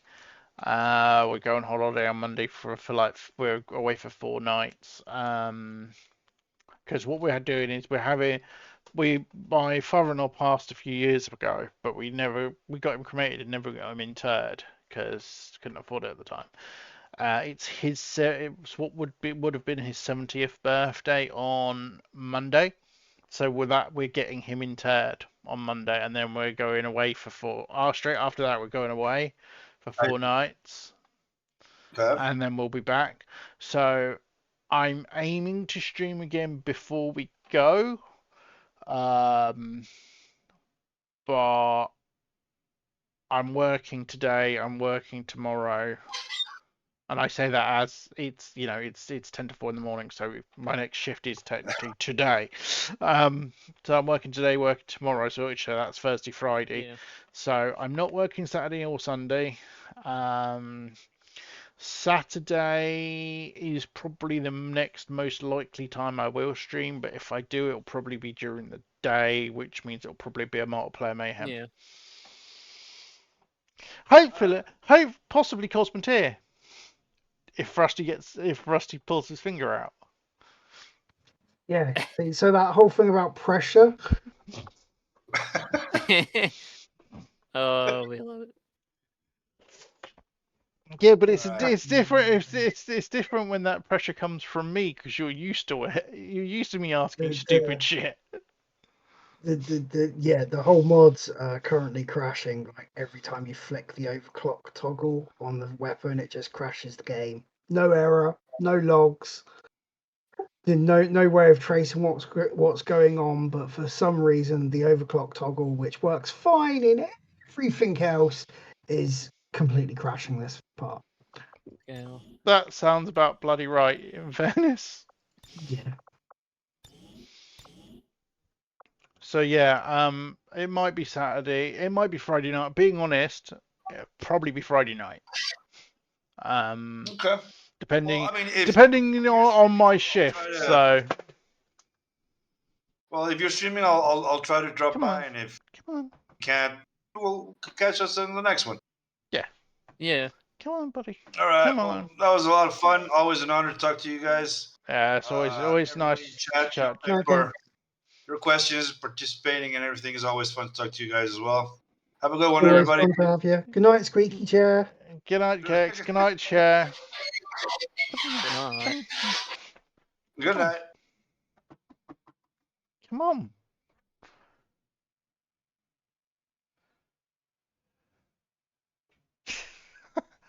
He's been a little. Jerry's been a little shit. He was gonna do his usual of. What he does is he climbs onto the TV cabinet, then he climbs onto the bookshelf that's next to the shelving which is next to my desk. Then he climbs onto my desk. He got onto the shelving, and I was like, "Come on, then!" And he just looked at me, turned around, and laid down on the TV unit. So to say, well, it's no fun if you want me there. Because he was blatantly going to do what he usually does around this time of night, which is come lay on keyboard and cover mouse and basically say it's time for you to go bugger off to bed. But yeah, so it's been a good night tonight, considering it was completely unplanned that I was going to stream tonight. So missions have been good, still no deaths. Yeah. Awesome raid earlier on, and I appreciate everybody that's hung around since. I most definitely, I think I've got my record for viewers, which is really nice. Right.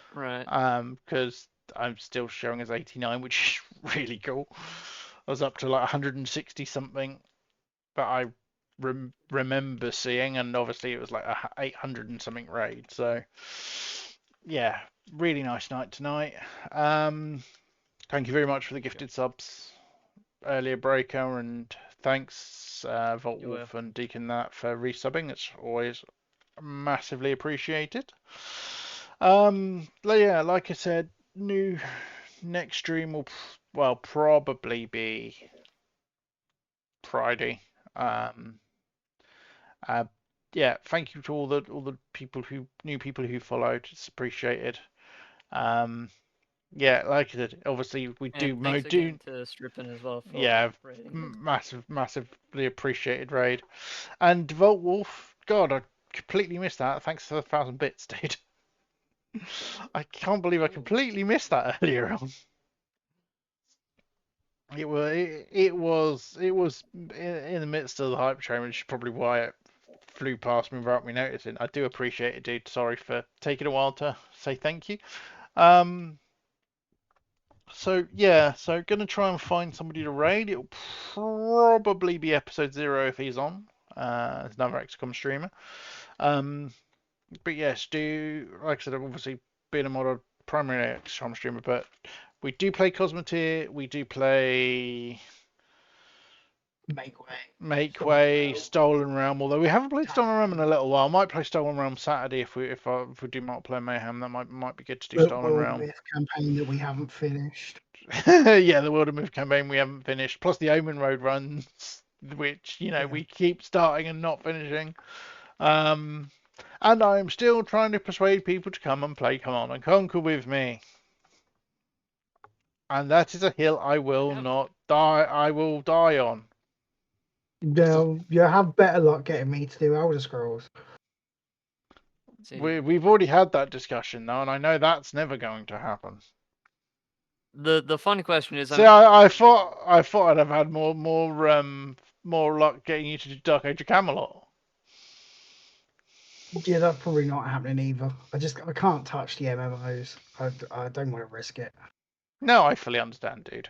I do fully understand. Stolen Realm is a fun one, Bill. Yeah, it is. It is. We haven't done Stolen Realm for a little while. I think June was the last time we played it. Let me have a look. Steam. June the 19th was apparently the last time I played Stolen Realm. The last time I played Stolen Realm,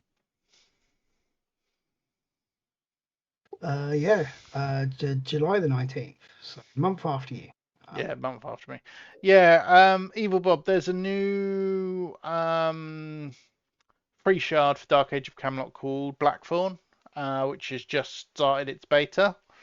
I played the alpha briefly, but the beta started like last week.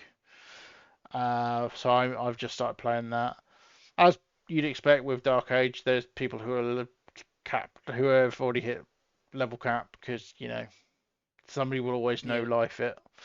So I've been playing that a little bit.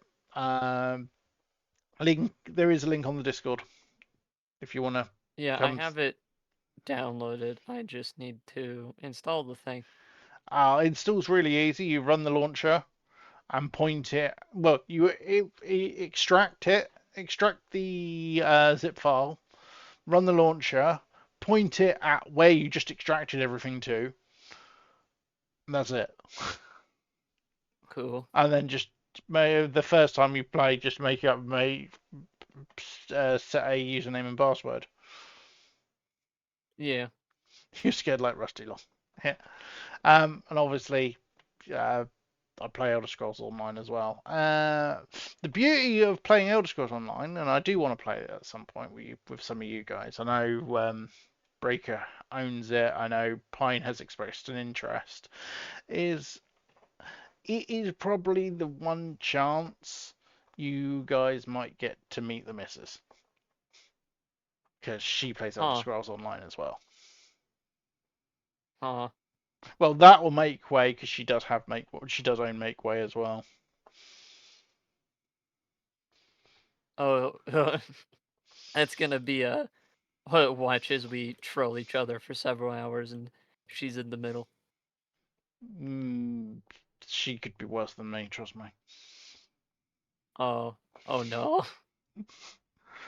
But it tends to, as is always the thing with couples, it tends to be aimed at each other. So I tend to be the target of anything. If she wants to pull any shenanigans, it's normally aimed at me. Oh no. And she does every so often, if she's like can't sleep and I'm streaming, she will chat in chat. I know you haven't seen it, Breaker, but she has done. She will chat and chat, and she will trigger like Twitch integration stuff as well. Yeah. So, which could be fun when it's not especially as it can be trolly stuff. So, yeah, I'm trying to get her more. I'm trying to get her more involved with the actual stream while it's live, but she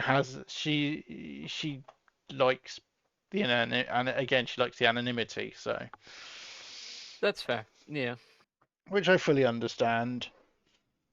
Somebody who is really not bothered about the anonymity though is this little shit.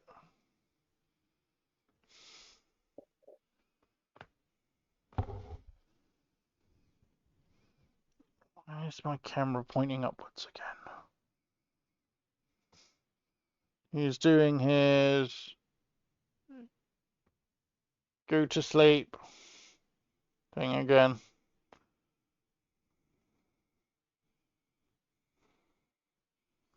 So yes, as with everything, most of my money, if I have spare money, it goes on this little shit and his sister. For those of you who are new, who don't know, I do have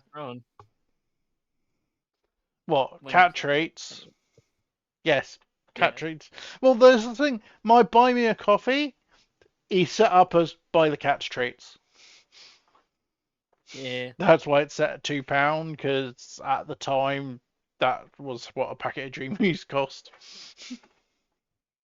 Yeah. But yeah, I do need to get around to setting a throne up, but because I do, it will help me put stuff back into the stream more. I do still need to get around to playing some of the games that have been bought for me, like Cyber Knights and Cyberpunk 2077, which Voltwolf bought both of them for me. I really need to get around to playing Cyber Knights because I've played it for like 20 minutes, I think, but it looks so promising. And at some point we'll get around to doing like doing another like bigger community night again. So stuff like Jackbox and Cards Against Humanity, that sort of thing. Right. Because that's always fun. Especially Trivia Murder Party. Yeah. I love. I was gonna say, and stuff like the Drawful, but my problem with like the drawing Jackbox games is I can't draw for shit with a pen, let alone with a mouse. Everything looks terrible. Right. Oh, and I do owe Crispy a game of Buckshot Roulette. Seeing as he did buy, seeing as he did buy, that game. seeing as he did buy it for me, I do owe him a game of Buckshot Roulette. There is a. I forget if the game lets you do it or if it's a mod. But you can have up to like 4 people. Yeah, the game literally is up to 4 people. Yeah. Ooh. Oh, plus I have said about doing some more Helldivers on stream, which would be good because again, I've barely played that game. I've got like 4 hours in it. We can have fun.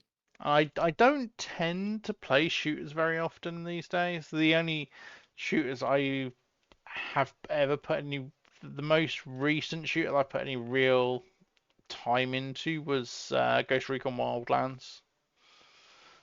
But that's because I was playing it with people. So I'm more likely to play Helldivers 2 knowing the amount of people who have it.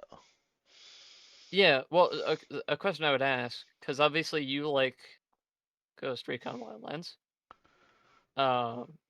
How would you be about Division 2 if I did that at one point or another? I must admit I've never got around to actually looking at Division 2. I keep saying, I was gonna say, one game I definitely do want to do, or we need to do once, we've worked out a mod list for it again. We need to do Core Keeper again. A new server for Core Keeper, so Dan can come and play, because it's the only thing he'll play with us. Yeah. And we keep saying we're going to do a Stellaris game at some point. Yeah. The reason I mentioned Division 2 is the fun part of it is you're basically an individual XCOM soldier in terms of the equipment stuff you can get, and you have. So Yeah. That's the fun of that game, particularly. But yeah, I'm just looking at some of the other games I've got. It's like Golf with Your Friends. Well, they've actually revealed a sequel. They're actually making a sequel. They announced a sequel last month. Golf with Your Friends is a great game. I haven't played in I haven't played that game in nearly 2 years. The fun of it is when you turn on Collision and you're just like trolling being each able to. other. Yes. Another game I want to get around to playing again, which I haven't played since, Jesus Christ, in nearly 8 years, is Streets of Rogue. And I know a couple of people who own it, so I might actually get to play it at some point. And what we might have to try and do is what we did when it actually came out. TMNT Shredder's Revenge. When it first came out, obviously I bought it because it's Ninja Turtles. And that's very much my era. I posted it as a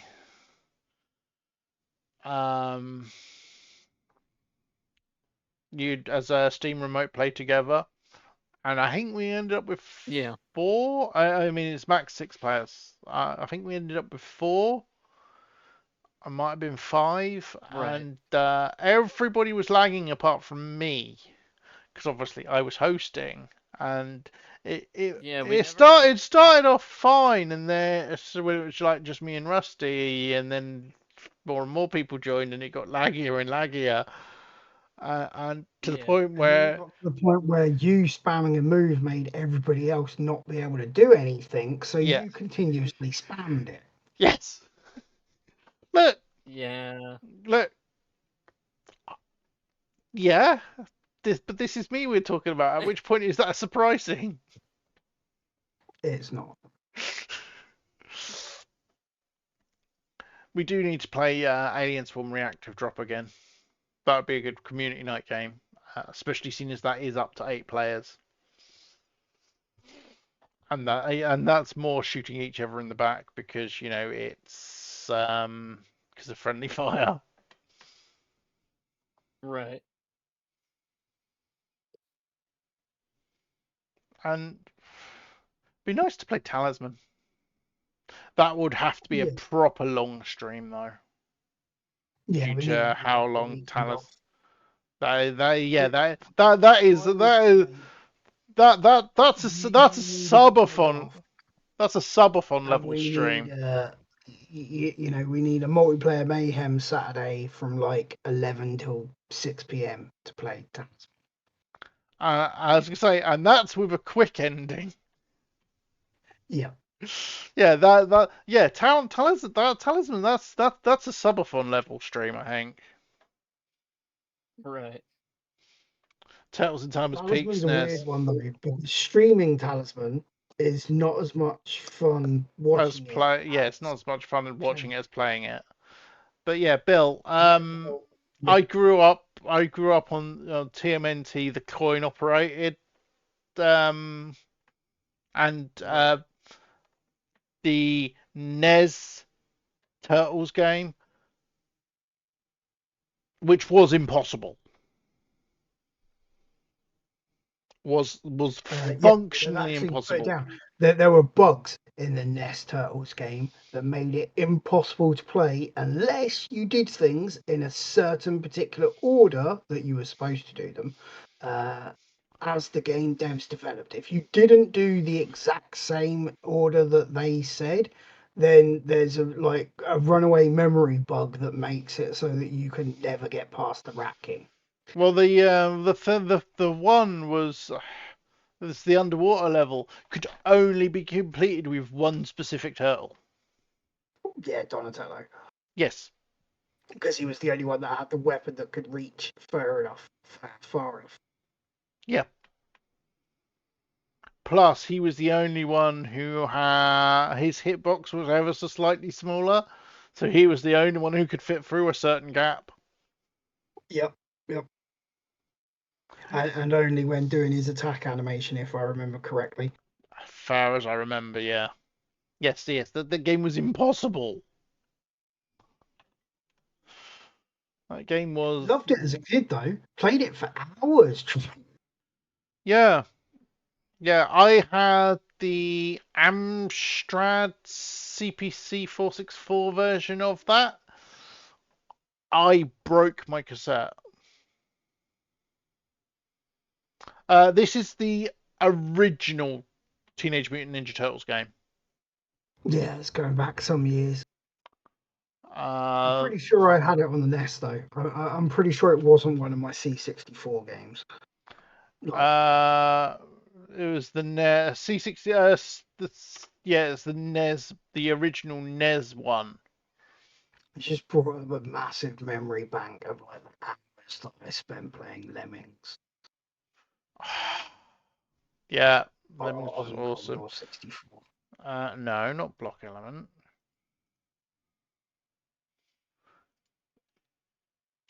Yes, that one is the one I'm talking about. The one that it released on multiple platforms. The one it's most known for is the NES. It did also released on the Amiga, the Amstrad CPC, the Atari ST, the C64, MS-DOS, MSX, ZX Spectrum, and PlayChoice 10.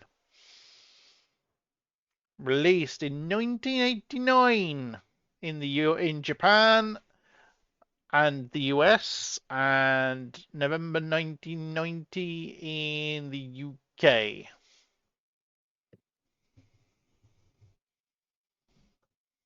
Oh, yep. Yes, that one, the one with the single most annoying game possible. The only game I ever played that was more annoying, more ball achingly annoyingly difficult, from memory, was Battletoads.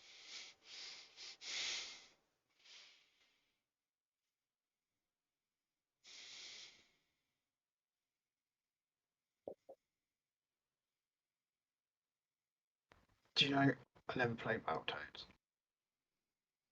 I never owned Battletoads, but I played Battletoads.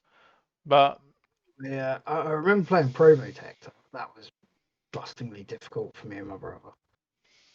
All I'm gonna say though is Contra, the original Contra, which was the entire reason for the Konami code. Yeah. Bill, did you ever play the Double Dragon remake?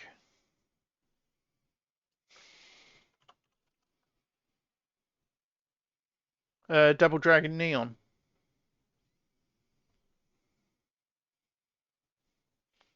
I own it. I have played it for 4 hours. I almost played it through, not quite. Playing it multiplayer. It's so much fun. And the TMNT Shredder of Revenge is very much the same, but even more players because Double Dragon is only 2-player.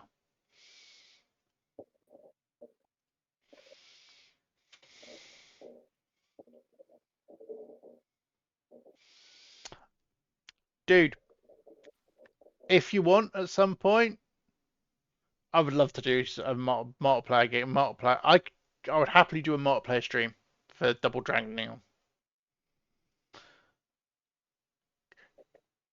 Because that game is so 80s, and I just love the fact that the trailer for it is even more 80s. It's such a good fun game. Such a fun game. And I actually really like the here we go.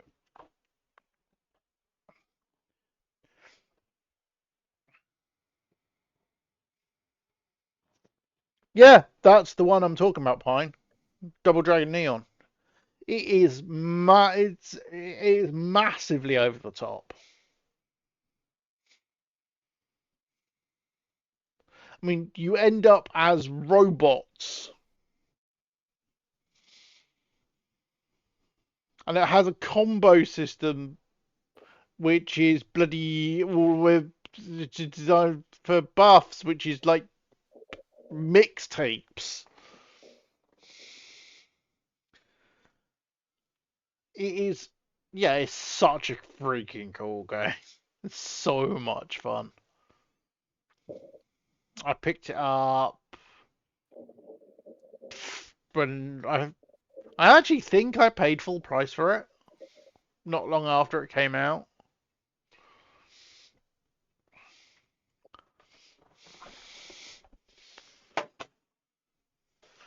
And I mean, the last time I played it was March 2022, so that's how long it's been. I'm gonna, you know what, bugger it, I'm gonna install it.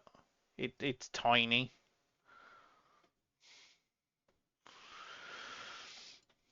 But yeah, that and Shredder's Revenge, which has DLC, which I haven't bought for it yet. If I'm gonna play it again, I might. I never actually completed Shredder's Revenge, the campaign for Shredder's Revenge. Oh, I do not want to block element. Why do I keep clicking on that? Again, delightfully over the top. And yes, I did manage to piss everybody else off by spamming super moves, which lagged everybody else out. It was funny. I don't think we ever figured out how to fix that problem either. I have better internet now. That's fine. Because at the time, bearing in mind, I was not only was I hosting the remote play session, I was streaming it to Discord as well. Yeah. Because this was before I was a streamer. This was how long ago this was. Yeah. Oh right. Yeah. This we played that. Literally when the game came out. It was literally Yeah. within the first couple of days of the game coming out. Yeah. And yeah, my internet is a lot better now. Most importantly, my upstream is a lot better now. Right.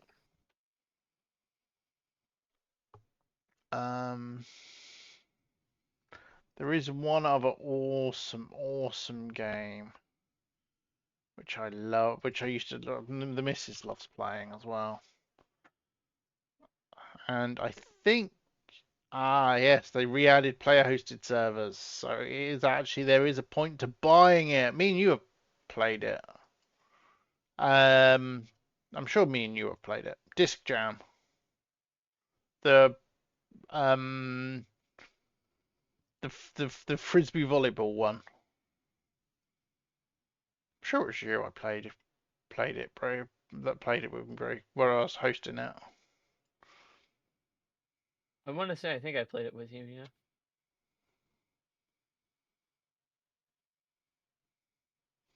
Dude, my very first game that I played online was the first Diablo. And I literally played it the very first day I got access to the internet on my home computer. The first thing I did was play Diablo on Battle.net. And the first person I ever met and played with, I am still friends with today, and is a member of this community. And that's Virulent. I have literally known him since my very first day online.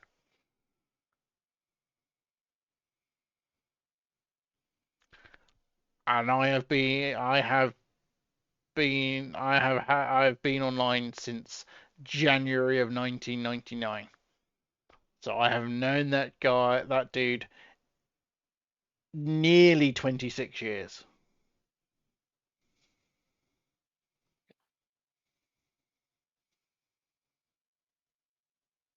I mean, I've known that guy longer than some of my community have been alive. It's kind of weird when you think about it.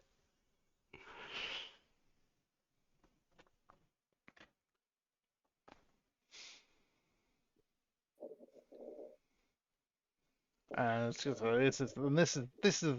the beauty. I mean, I look back at some of the people I met back then. There's one I see every couple of years. But I still talk to him. I still talk to him like every couple of years. And then back from my WoW days. Yeah, the ancient times in the 90s. Like I said, I'm old, dude. I fully embrace the fact that I'm an old git.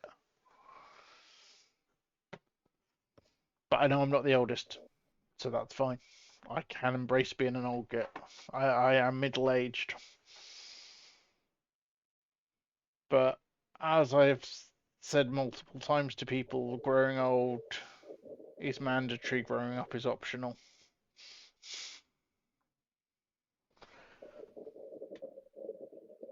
And never having had kids, I was never forced to, so...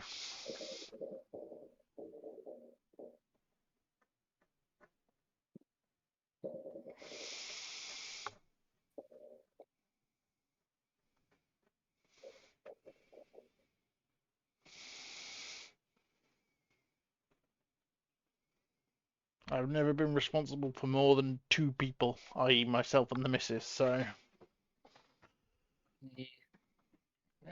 Well, that's not strictly true. He says, looking at a viewer count that's still in the 70s, this deep into the stream, and a Discord with 2 Discords with like over 100 members each, although admittedly some are on both. I would argue I'm responsible for several people, but in a different way. Jesus Christ, I've just seen how many Discord servers I'm on. Jesus Christ. I have like probably 20 or more. At last count, 60.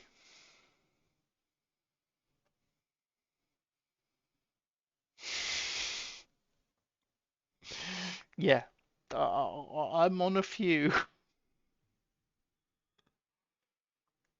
Yeah, last count, I was on like something like 50, 62, 63 Discords, I think. I think I've dropped a few since then, but it's definitely still over 50.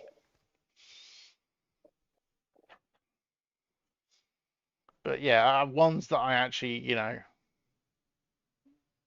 I have any kind of importance on, that's still like 2, which is 2 more than most people. And I would argue more than 2, because obviously odds and the modders Discord and stuff. So yeah, I really need to do a purge again, or at least categorize mine, which would probably make more sense. But I just never get around to it. I'm not that organized, except for when it comes to like XCOM stuff, where I get OCD level organized. I mean, you lot have seen the fabled spreadsheet, the flashbang sheet. Yeah. That reminds I me. can help with the Discord at least in that regard. Yeah. Miss Matt, why is she not? Actors active. She should be. As should. What? I've just realised it's Thursday tomorrow, isn't it? It most certainly is. I need to go and get to bed. Good. I have a doctor's appointment at 10:30 to get to. Dude. Good sleep. Yep. Yeah, just check. Yeah, it is definitely Thursday. Yeah. Yep. So yeah, I need Go sleep. Go sleep. I'm about to do the same. As soon as I was supposed to go half an hour ago, so I better go now. Yeah. Always a pleasure, everyone. Speak to you all soon. Yeah. Have a good night, dude. Right. But yeah, so let's get these saves done, and I will get to the sleepage as well. But let's find somebody to stream. But yeah, obviously, anybody that's new that isn't on the Discord, come join the Discord. There is a link in the About section. If you have those that are on Discord, if you do have any suggestions for like games and stuff, stick them in like other games or in general. And I'll have a look. Let's have a look. Raid. Drifters. No, it's just another thing. Atacob. No. Let's see, who am I following? That is on.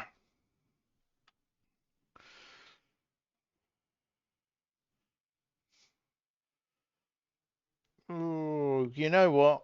As soon as he popped in earlier, let's go see Grumpy. He's currently playing Red Dead Redemption 2. Apparently, it's his first ever playthrough. Yeah, I know it's Zero and Attica, but work buddies that talk about that game. But yeah, Grumps popped in earlier, so let's go see Grump. Let's go raid Grumpy. So thanks for hanging out, everybody. I will see you all soon, I hope. Like I said, most likely Friday night, unless I'm not completely and utterly knackered after work tonight. Yeah. So I'll catch you guys soon.